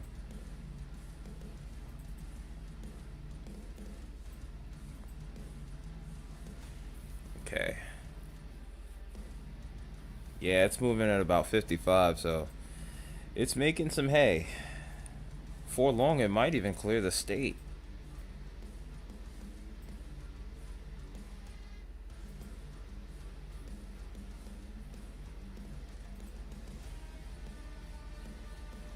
You can actually see some of the dust in the background here.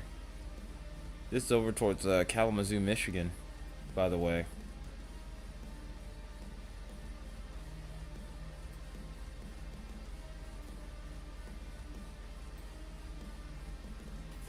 It's crazy to see the dust make it that far north.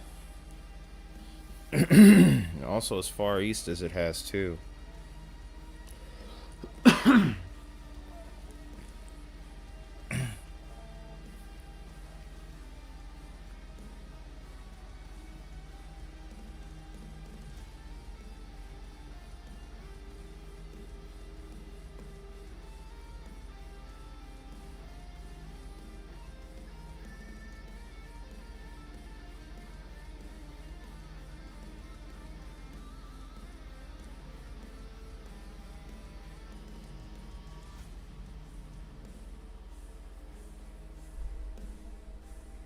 Wow, look at that. You can see that so clearly. That's crazy. It's this little layer right up in here.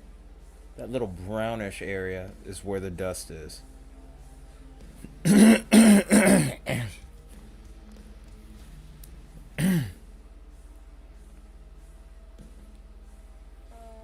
That is insane.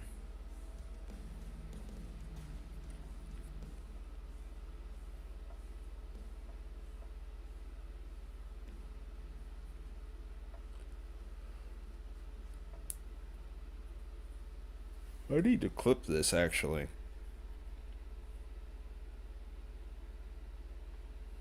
I actually need to clip this.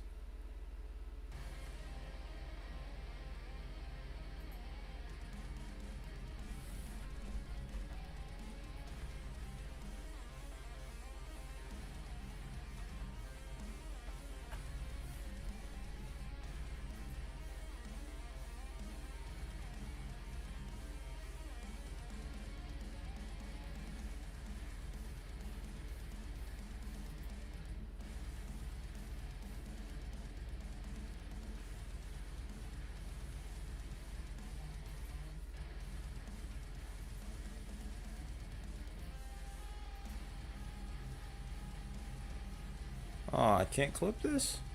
Are you serious? Aw, man.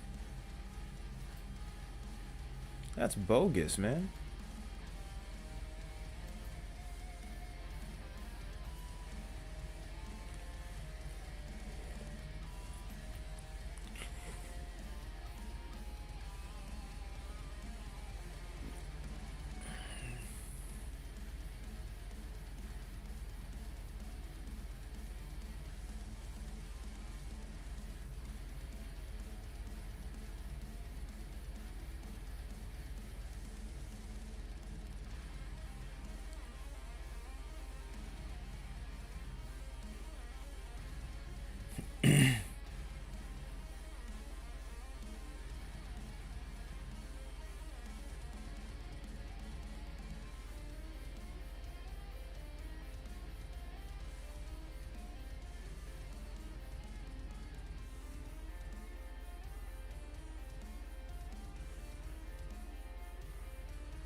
Alright, so here's what I think I'm going to do as far as the voting poll is concerned. I think we've given it enough time.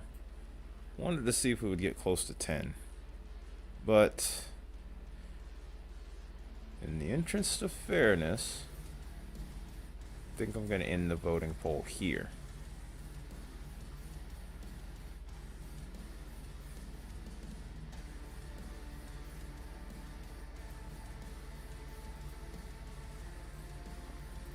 Seven of you voted, by the way, and you can see the results there.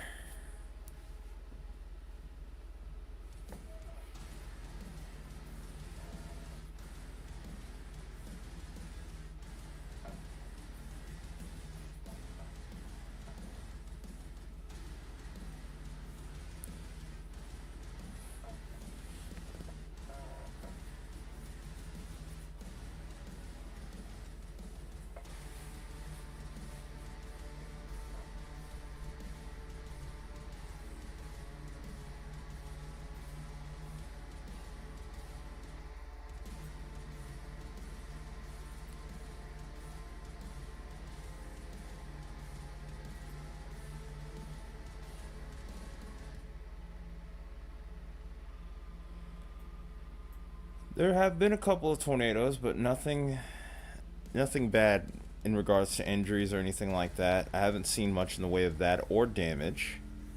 So, positive news there. But we'll have to see. I think the threat is almost over, so that's good news. We're hoping it's one of those days where not much happens at all.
You could go for some snow.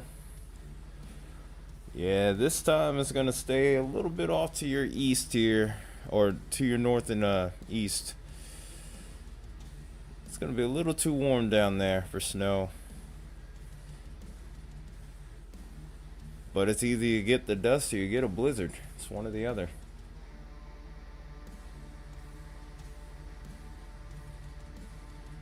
Shoot, even these guys that are getting severe weather, they're getting the dust too. This camera over here towards Kalamazoo, look at that. You can actually see it in the air. It's right in the middle of that little cloud area. That's where the dust is now. It's hard to believe it made it that far north. It's incredible.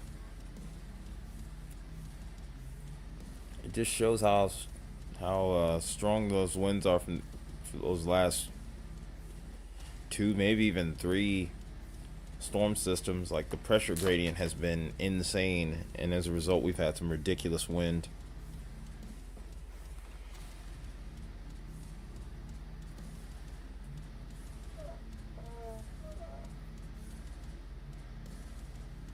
Now, let's see if we have any other tornado possible tags here. So I think we're going to start to see lots less of those. Do have those special marine warnings to watch for as well.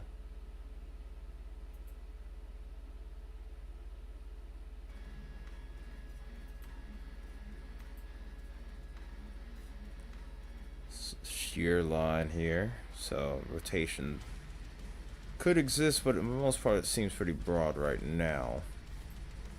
Let's verify that. Yeah. This rave mode, I can't stand it.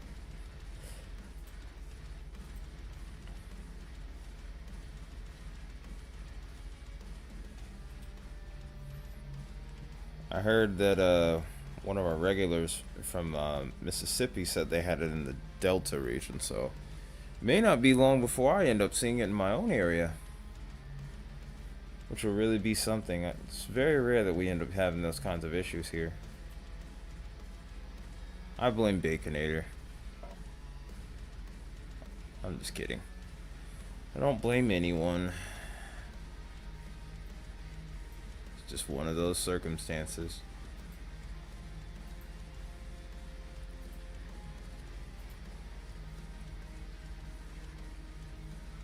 Oh.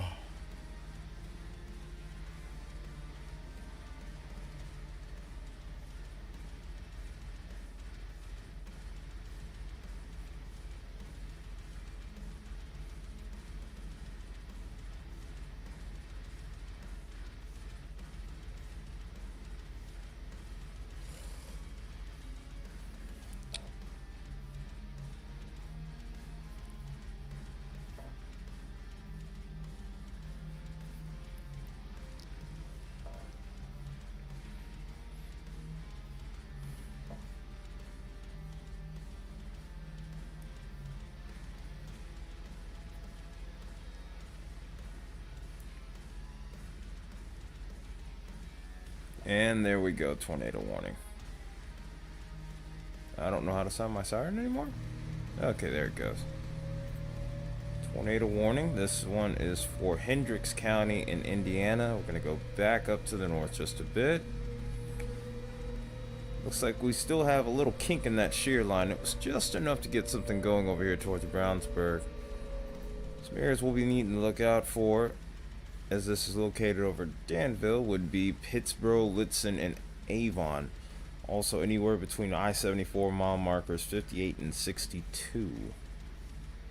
So radar indicated tornado warning, by the way.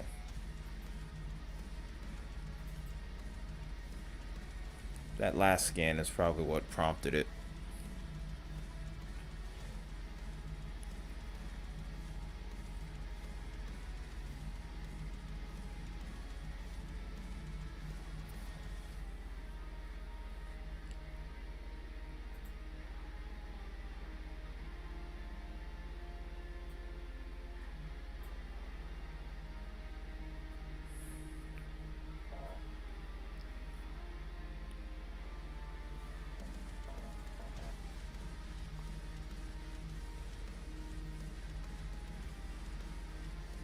Oh, you have Danville? Okay. You got it, I will take it. How do you find these so quickly? That's one thing I'm curious about, is how do you find these? It's honestly impressive.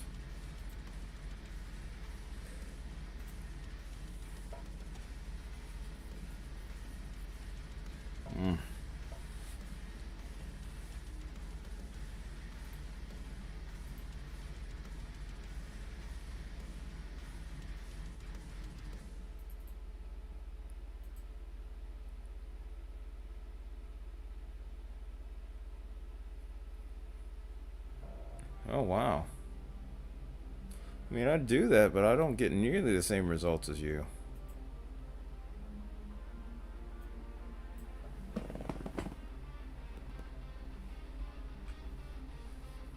See if we can get this adjusted, right?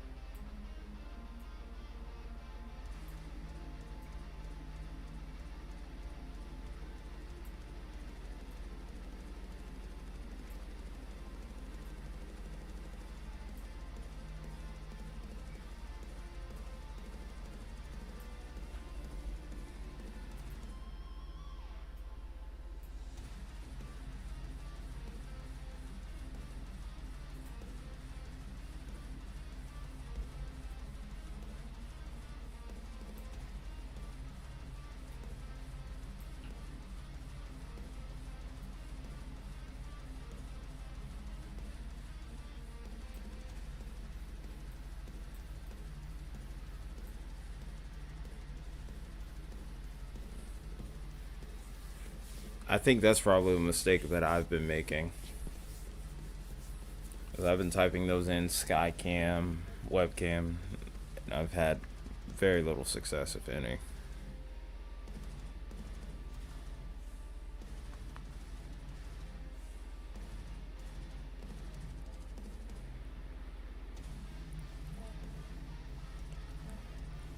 Could be a number of reasons as to why people don't find the same kind of success, but thanks for the tips, because I definitely needed them.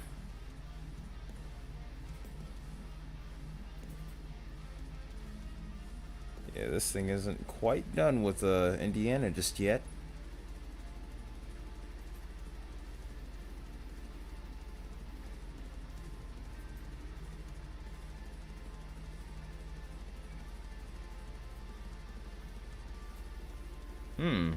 Let's see how that looks side by side.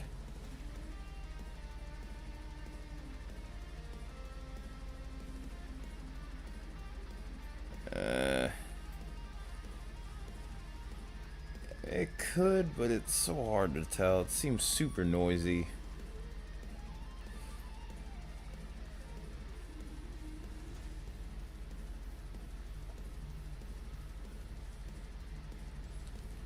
Yeah, I'm still in the process of like working that out.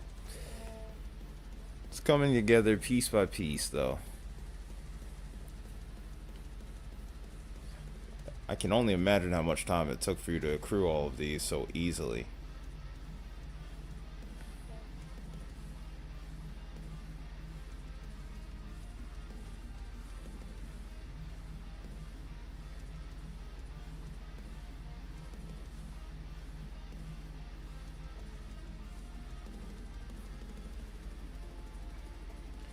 Well, I've noticed that.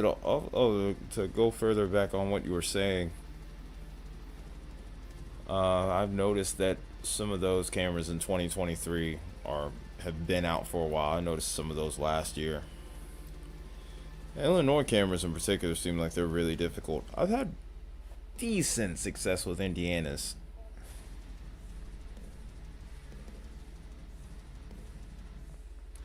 States like Illinois, though, have been pretty difficult. What are some others? Not Mississippi. North Carolina has been troublesome at times, especially inland North Carolina.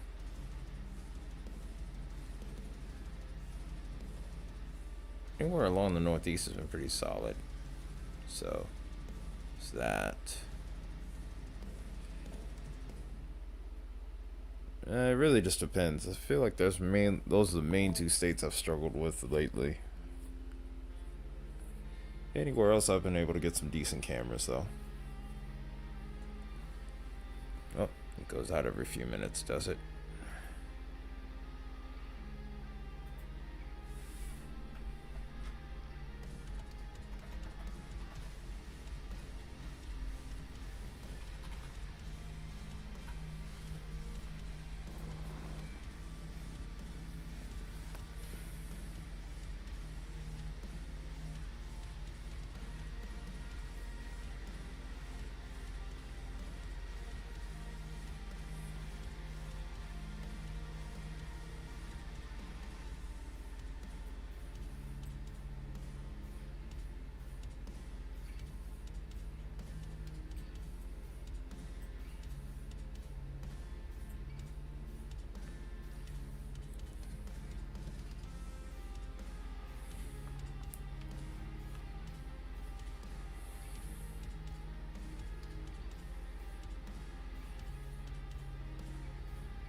Mmm.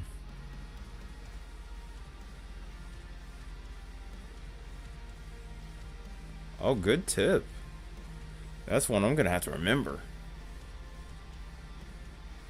Cause I mean, obviously, if I can get some extra views, that'd be nice.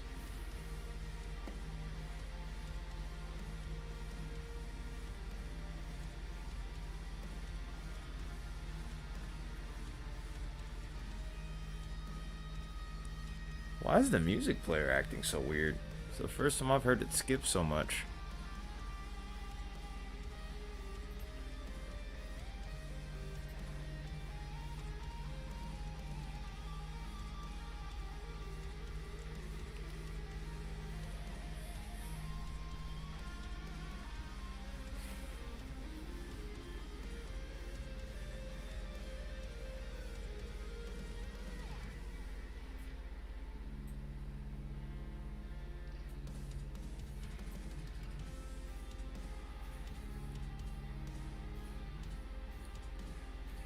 Yeah, nothing on radar indicating that it's down. I'm gonna go ahead and go to reflectivity for a bit here then.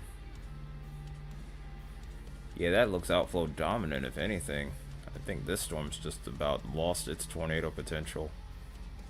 Still gotta watch these other ones off to the south, see what they end up doing. So far I would say it's the same. A lot of these are looking more outflow dominant, which is good.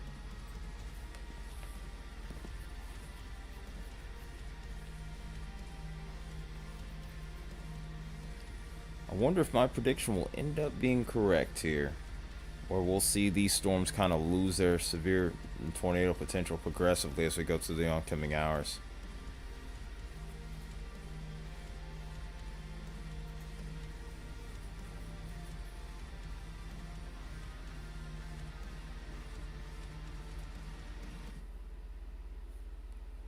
Huh?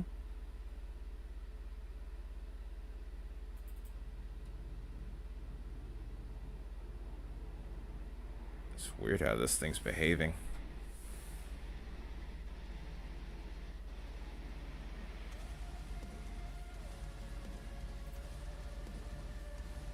There we go.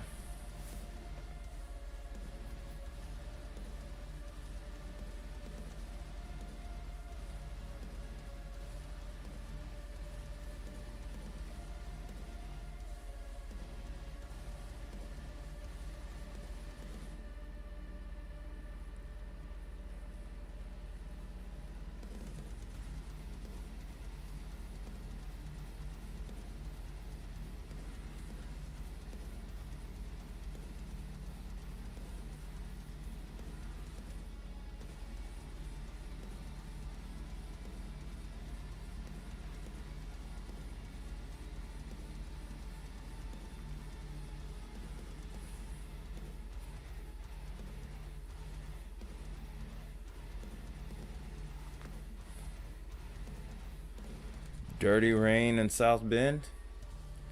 I can believe it. We were looking at a camera over towards Kalamazoo earlier, G-Bro, and you could just see the dust on there clear as day, and it was incredible to see. So I can only imagine what it's looking like over there in South Bend. Before long, at this rate, it looks like it's even going to be hitting my area. Just imagine that from the southwest all the way over towards my area in Atlanta, Georgia. The fact that it's gone that far north too is insane. It's made it all the way up into Michigan.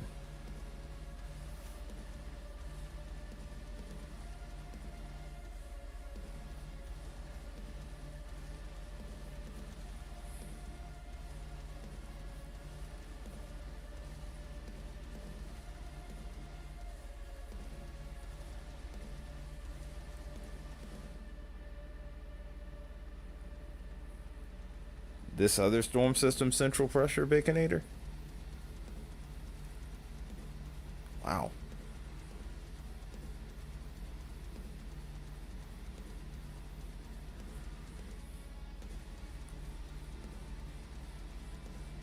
Oh, on the camera.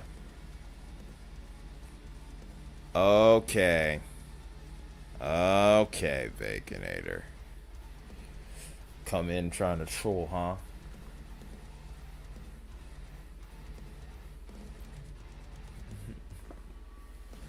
Oh, here he came out choosing violence today.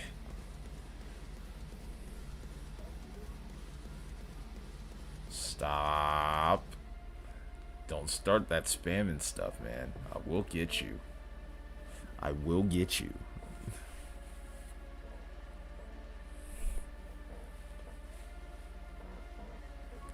It's all right. All right. I know you were playing around.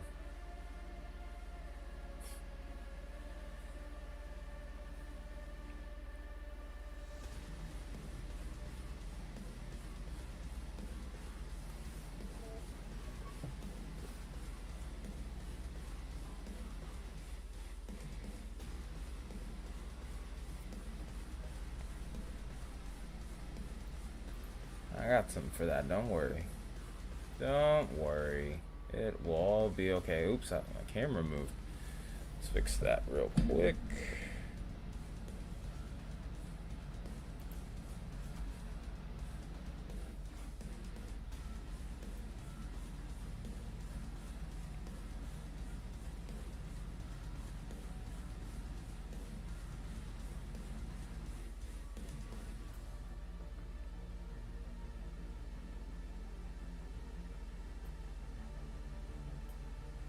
Dang, it does not want to stay in place. I'm just going to leave it here. Yeah, Baconator loves doing that.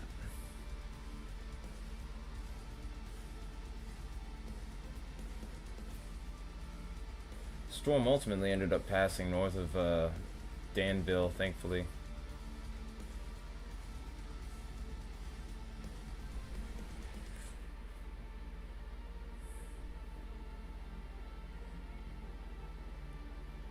Baconator, you do know that rising pressure means that we don't have to worry about storms at that point. The pressure rising is actually a good thing. It means fair weather's coming. You see that pressure really start to drop, like down, not from the decibel, but like actually by the number itself, from 953 to 2 to 1. Yeah, I hoped you were. And now I'm gonna nullify that.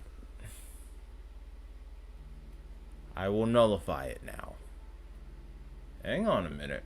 What's this doing?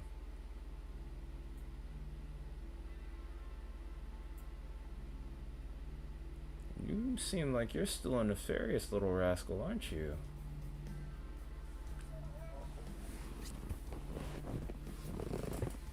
This storm seems like it wants to try to make itself discreet. It's still trying to form that little inflow notch like it wants to do a thing real quick.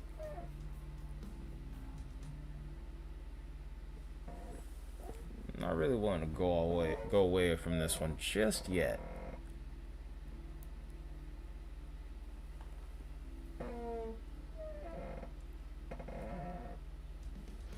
Oh, excuse me.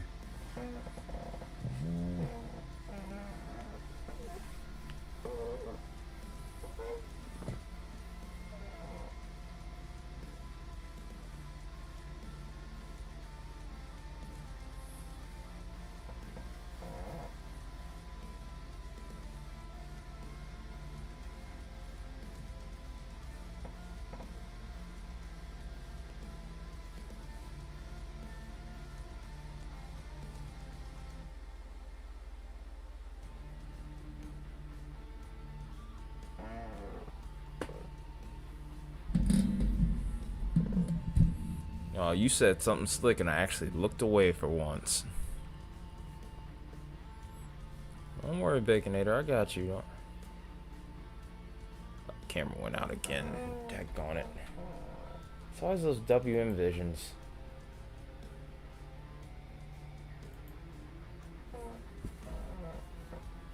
Oh, brother. Why does that not surprise me either?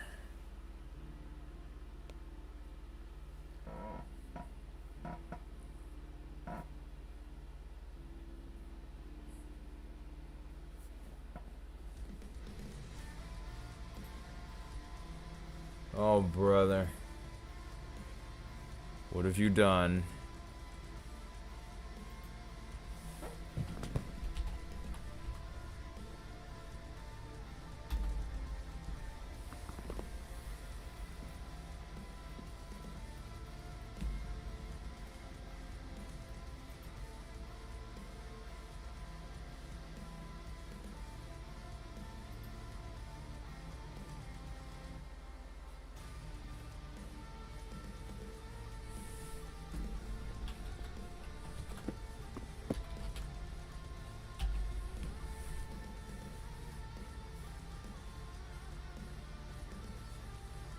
Okay, I see what you meant there.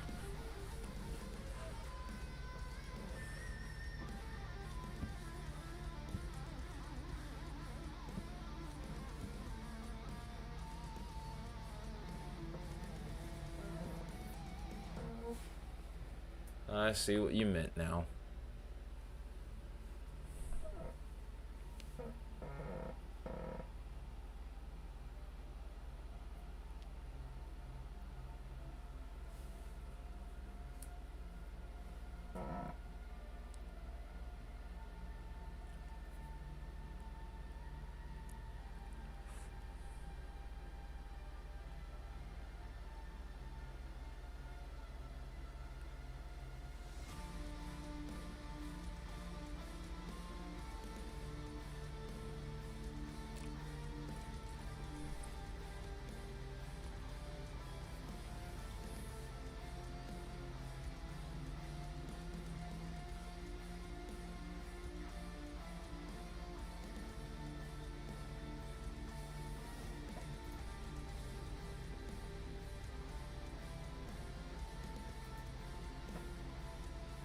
Oh, it's 8 o'clock. Alexa, lights on.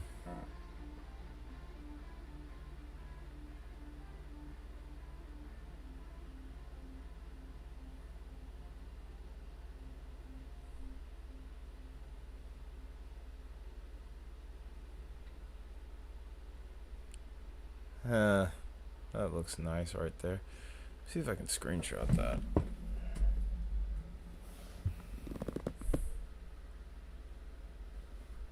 Ah, dang it, moment ruined.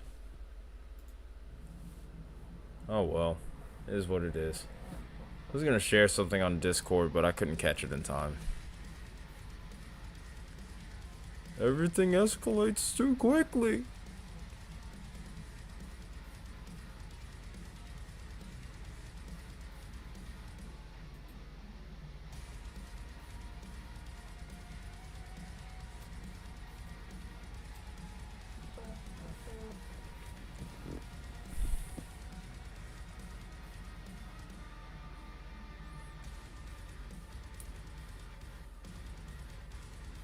This seems like it wants to give it one more try at trying to produce.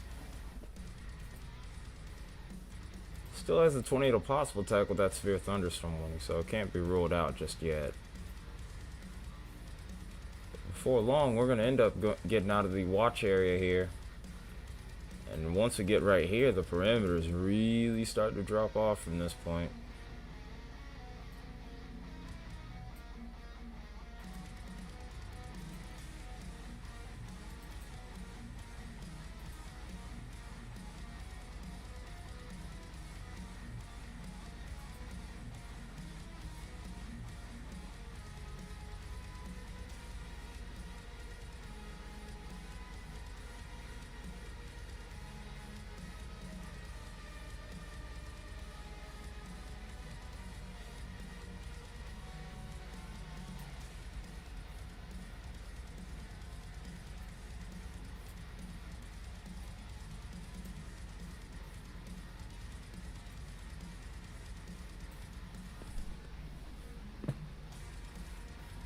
Kalamazoo soon is going to be under a severe thunderstorm warning.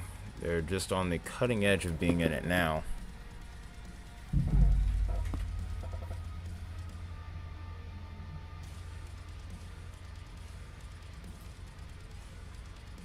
Danville's now clear of the severe threat, so we can probably take that off now.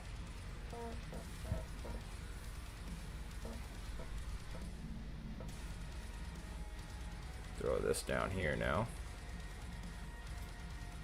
There we go.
Okay, I'm gonna give this till 8:15, and if there's no tornado warnings or prominent signs of a tornado warning occurring, we're gonna go into a quick forecast, and then we're gonna call it a night here.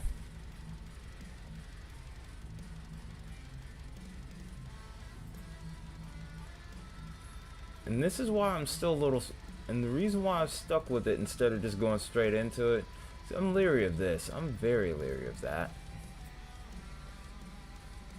It looks like it still wants to try. Oh, wait. That might be the nail in the coffin right there. If that bows out any further, that means the storm's gone outflow dominant. And when that happens, the chance of a tornado becomes nearly zero at that point. Rain cooled air under the updraft is not what you would look for when it comes to a tornado. Could have some impressive damaging winds, but the tornado threat will be pretty much nil at that point.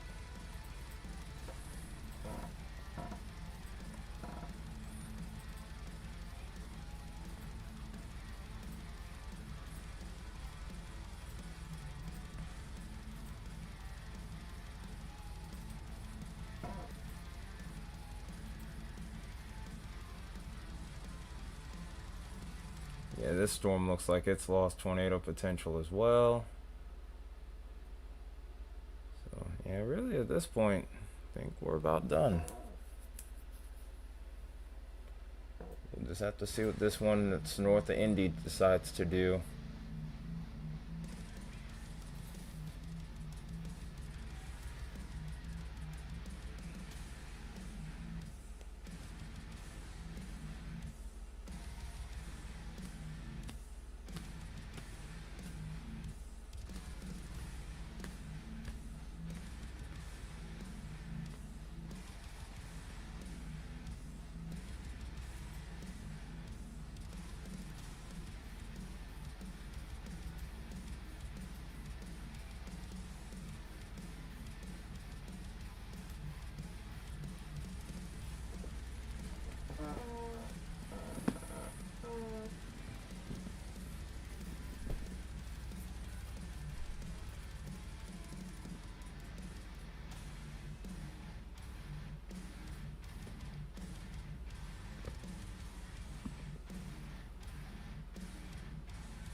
Alright, Sid, I appreciate you. This was a slow day, obviously, so not much to really talk about here. I'll see you at some point, whether it's this week or next week, for sure. Sorry this one was so slow, but sometimes it's a blessing when that happens.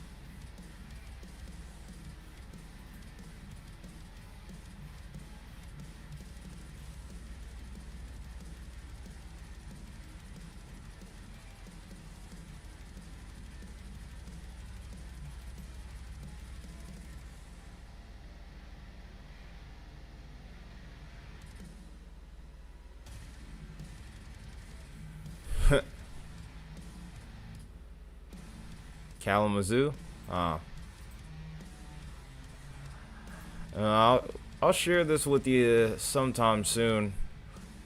It's a YouTube artist that I listen to here. He's one of the few that will not copyright claim me, so I'm able to listen to him during stream. Anyone else, I can't do it. Even if the video claims that they're copyright free. So at the end of the day, it's the best option I really have, and I'm not complaining, honestly, as you can see.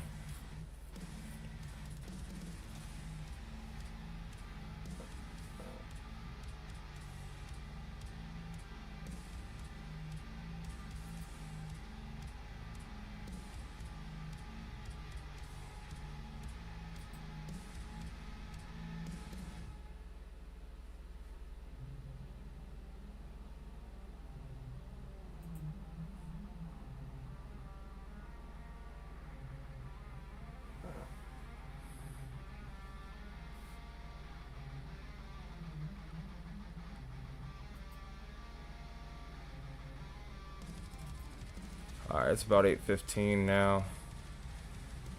I don't want to go away from this storm, but it does look like, it does look like we might be alright now. I'm gonna check velocity one last time. It's still trying to do something. Oh. Okay, this is a different storm that ended up getting a tornado warning. Oh, it's further off to the south. Well, how about that? We're looking at the wrong storm. This is a tornado warning for the counties of Brown, Bartholomew, Lawrence, and Jackson. This is in central Indiana. It's located 10 miles northeast of Bedford, moving northeast at 50 miles per hour. This is going to be towards Spurgeon's Corner, Kurtz, Norman, and Waymansville in the next little bit here.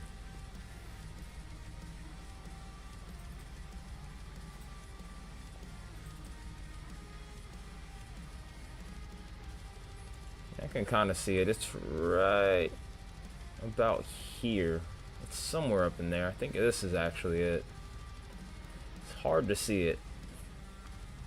You can kind of see this little small blue area, how it's curving this way.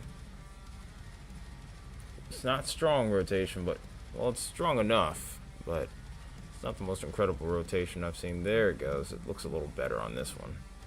When we have the colors spanning correctly here, like we're seeing now.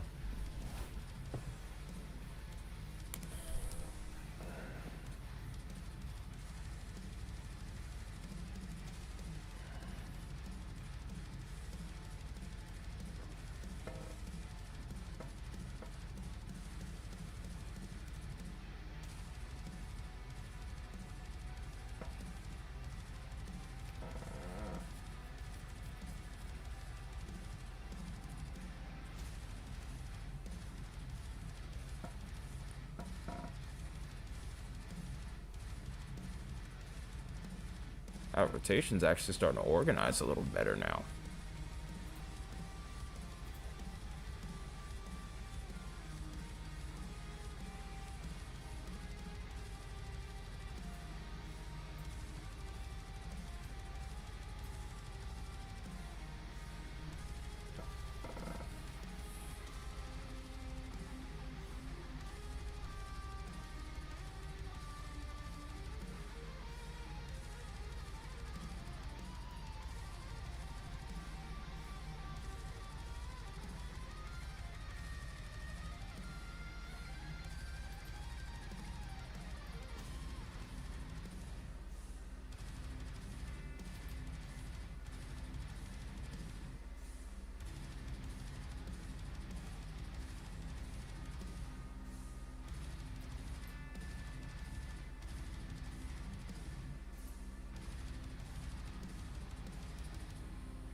I might get me some more water. I might get myself some more water. I'll be right back.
Alright, let's see what we got here.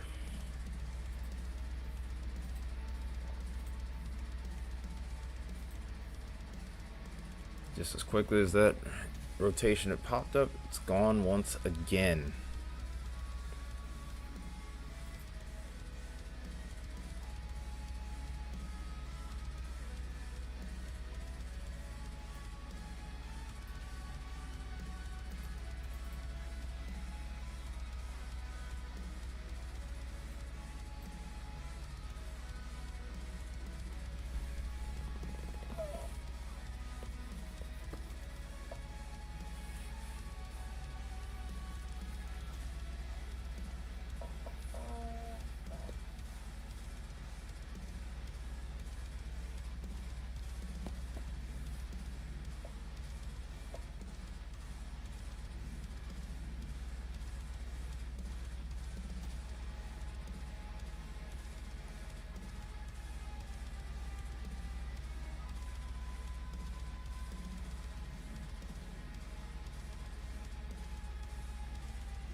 Yeah, this already looks like it's going away for now.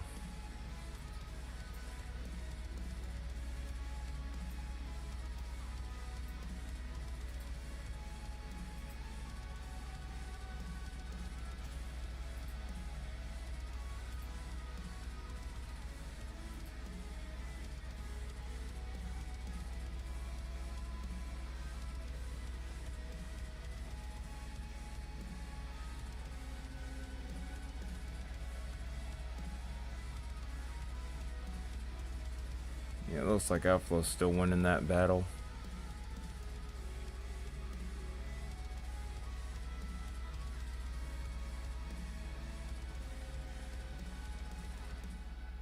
It's trying to do it again, but I don't know if it's going to. It's so hard to tell.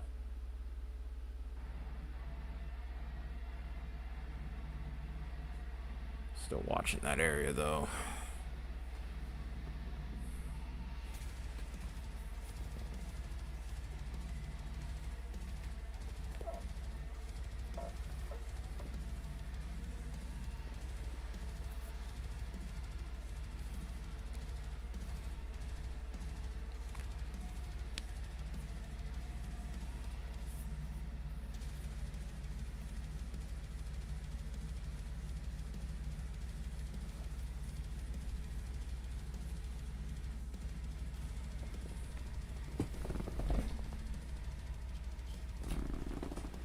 Oops, don't want to do that. There we go.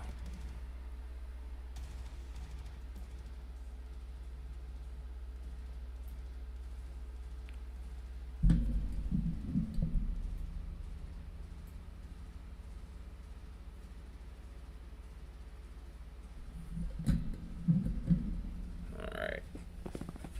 Alright, so 8:30 we're doing the video. We're doing the forecast part of things. Do this quick, get in and out clean, and then we're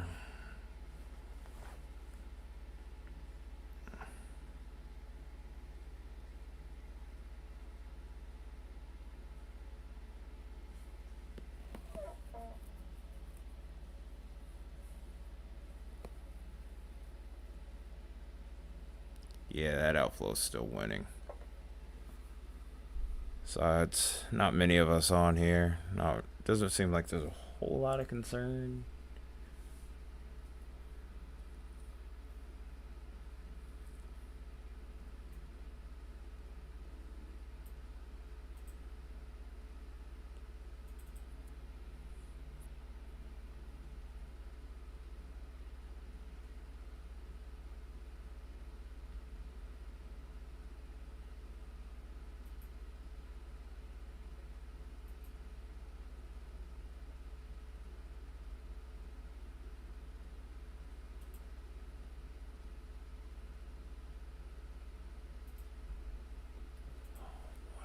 Okay.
Yep, that one outflow dominant as well. So let's do this then.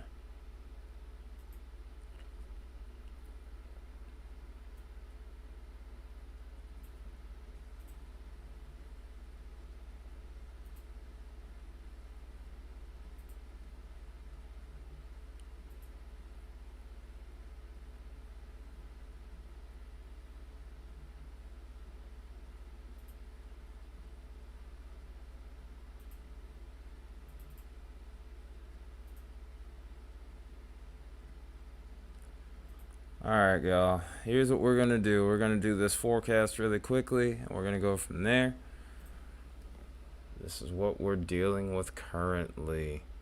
This is our storm system that's responsible for being the catalyst behind our severe weather. We do have another chance of severe weather on Sunday, which I'm going to go ahead and fast forward here. This is the first trough coming through. We're going to have a nice little cool down over here towards the eastern half of the U.S. over the next couple of days here. We're going to warm up pretty quickly after that, though. Then, as we get towards the weekend, that's when business starts to pick up yet again. We have a trough and a little reinforcing feature that follows up here. And as a result, we end up having potential for severe weather once again over towards the Ozarks. And these areas, unfortunately, had dealt with severe weather recently. Unfortunately, it looks like there might be a little bit more activity once again. Although I will say that it doesn't look like it's nearly as potent as the last event. We still have to, of course, exercise caution. Will most likely be live for it. Depends on how things go throughout the day.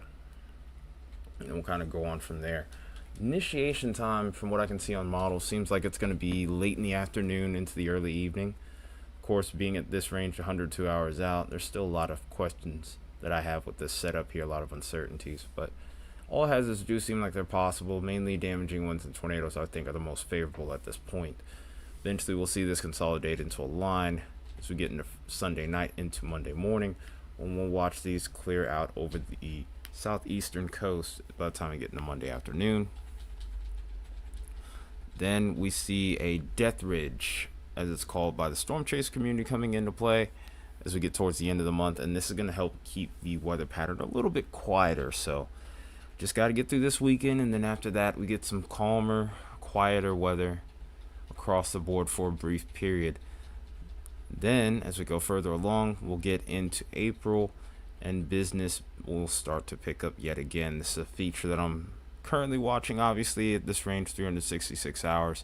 Not going to put a whole lot of merit into that, but it's going to be something I keep a close eye on going forward here. You can see some prominent short waves here, just looking into the upper levels of the atmosphere. Pretty much a similar deal if we look at the 700 millibar map to go along with it.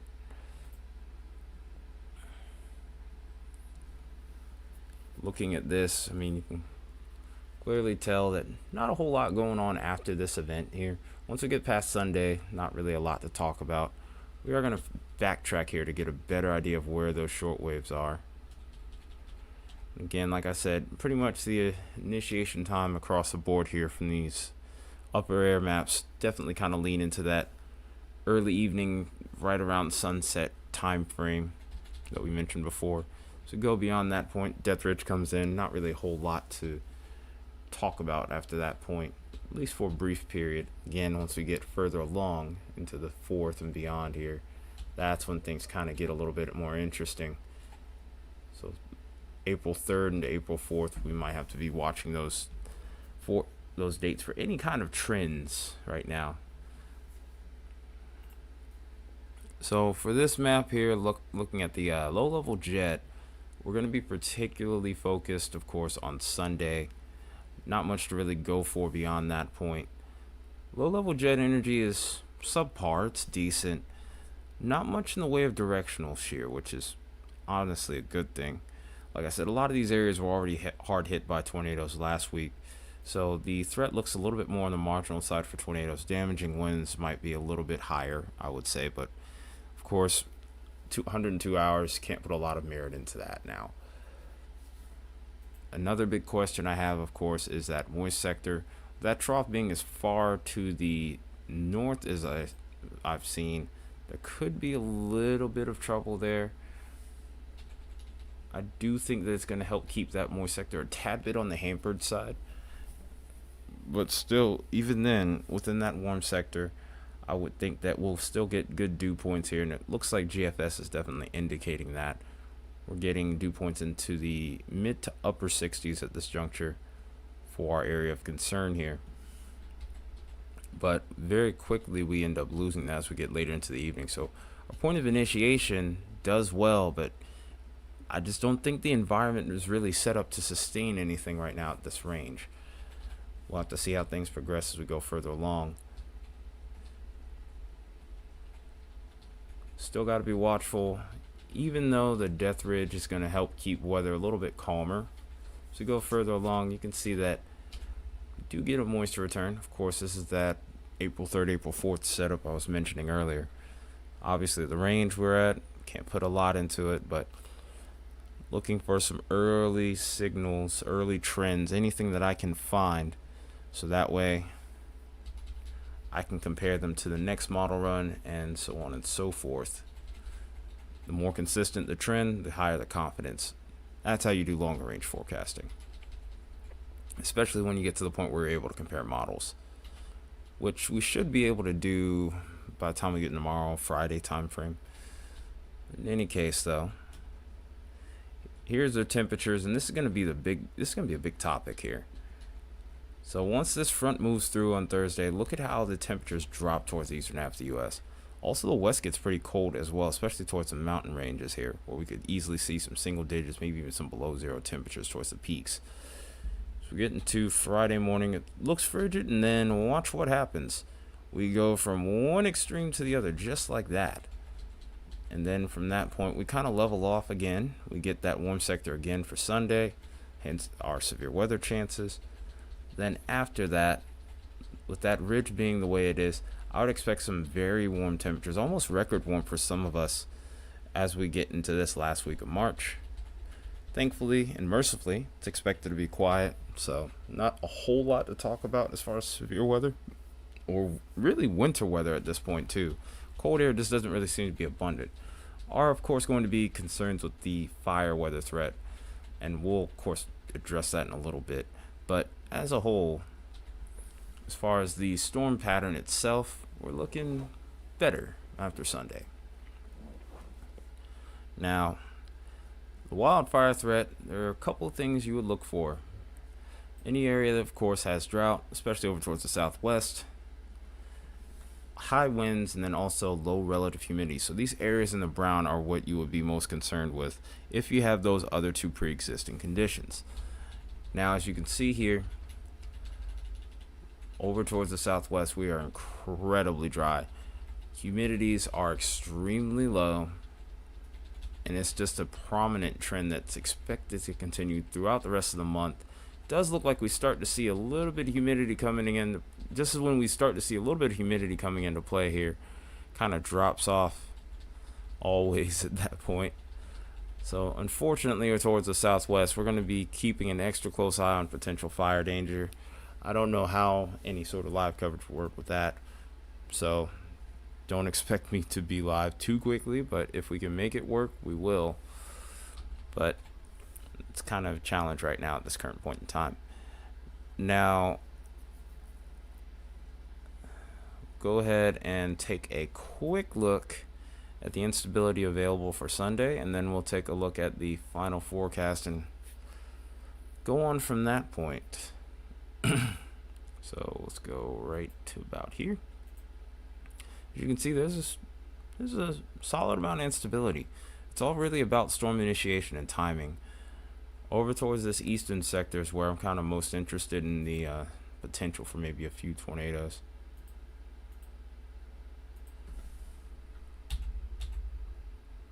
If we could get earlier initiation here, which definitely is still possible in my opinion, I think this environment would actually be slightly better for tornadoes. The overall kinematics are a far cry from last week's setup, which is great news. So we have to be watchful of that. Again, a lot can uptrend here as we get over the course of the next couple of days. Start to be able to see those convective models come into play as well. So we'll get a better idea of what kind of atmosphere we're going to be working with on Sunday. But yeah, you can see as we get later into the evening, if we lose the daytime heating, that instability kind of drops off. Then from that point, kind of limited. Not to say that even with that death ridge, there won't be areas of interest. Wherever there's instability, there's always a chance. But as we go further along into the third and to the fourth here, that's when we start to look a little bit more interesting again. Obviously, 300 plus hours, so can't put a lot into it at that time. So lastly, let's go ahead and take a look at our precipitation type. Like I said, even though we have that death ridge towards the very end of the month, there's still going to be chances for showers and storms, some of which could even be severe. But the big textbook severe weather outbreaks, we're probably not going to see as many of those after this point.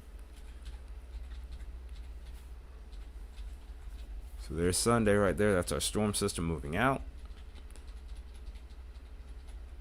We'll continue to move forward here. See a little wintry system that pops up over here Friday evening into Saturday afternoon. We'll watch that head out. From that point, really it's our chances of rain that are going to be the most prevalent. Then as we go into April, that's when we start to have those more prominent storm systems once again. But of course, like I said, time frame is always a question. But that's all we got there for the forecasting side of things. I'm going to show you a quick look at what our slight risk area looks like for Sunday, if it would let me. There it is. And this is our region right here. We have West Mississippi, we have southern parts of Arkansas, northern Louisiana, and eastern parts of Texas in the mix once again. So we'll be watching these areas very closely. This is where our instability was the best. We had decent kinematics here, and it's really all about storm initiation from this point here. That's one of the uncertainties that we have so far, along with the convective mode. Of course, as we get further to the east, the atmospheric ingredients are not quite as conducive, so I'm not as concerned for severe potential, let's say over towards Alabama and Georgia at this time. Obviously that can change. So that being said, more trends to keep an eye on here. We'll be making another video to follow up on this Friday. Tomorrow the plan is going to be to put up the outlook for April, by the way, which I hope you're looking forward to. That being said, I think I'm going to call this one a stream. There are no more tornado warnings in effect. There's still severe thunderstorm warnings that may have the potential to produce a tornado maybe down the line, but I would expect things to continue to downtrend from this point as atmospheric ingredients are becoming less and less favorable. Blizzard conditions are also going to be ending later this evening into the overnight. If you happen to be over towards Omaha all the way up through parts of north central and central Iowa, there's also winter storm conditions expected over here towards Wisconsin. I expect this to move out quickly and go north of the border. That being said, this is all I have for you guys tonight. Appreciate you tuning in. Thanks for letting me catch you up on everything. But we'll be back tomorrow with another video and back on our normal schedule from that point. Everybody take care. Have a good night. Take care of each other. And I will see you in the next one.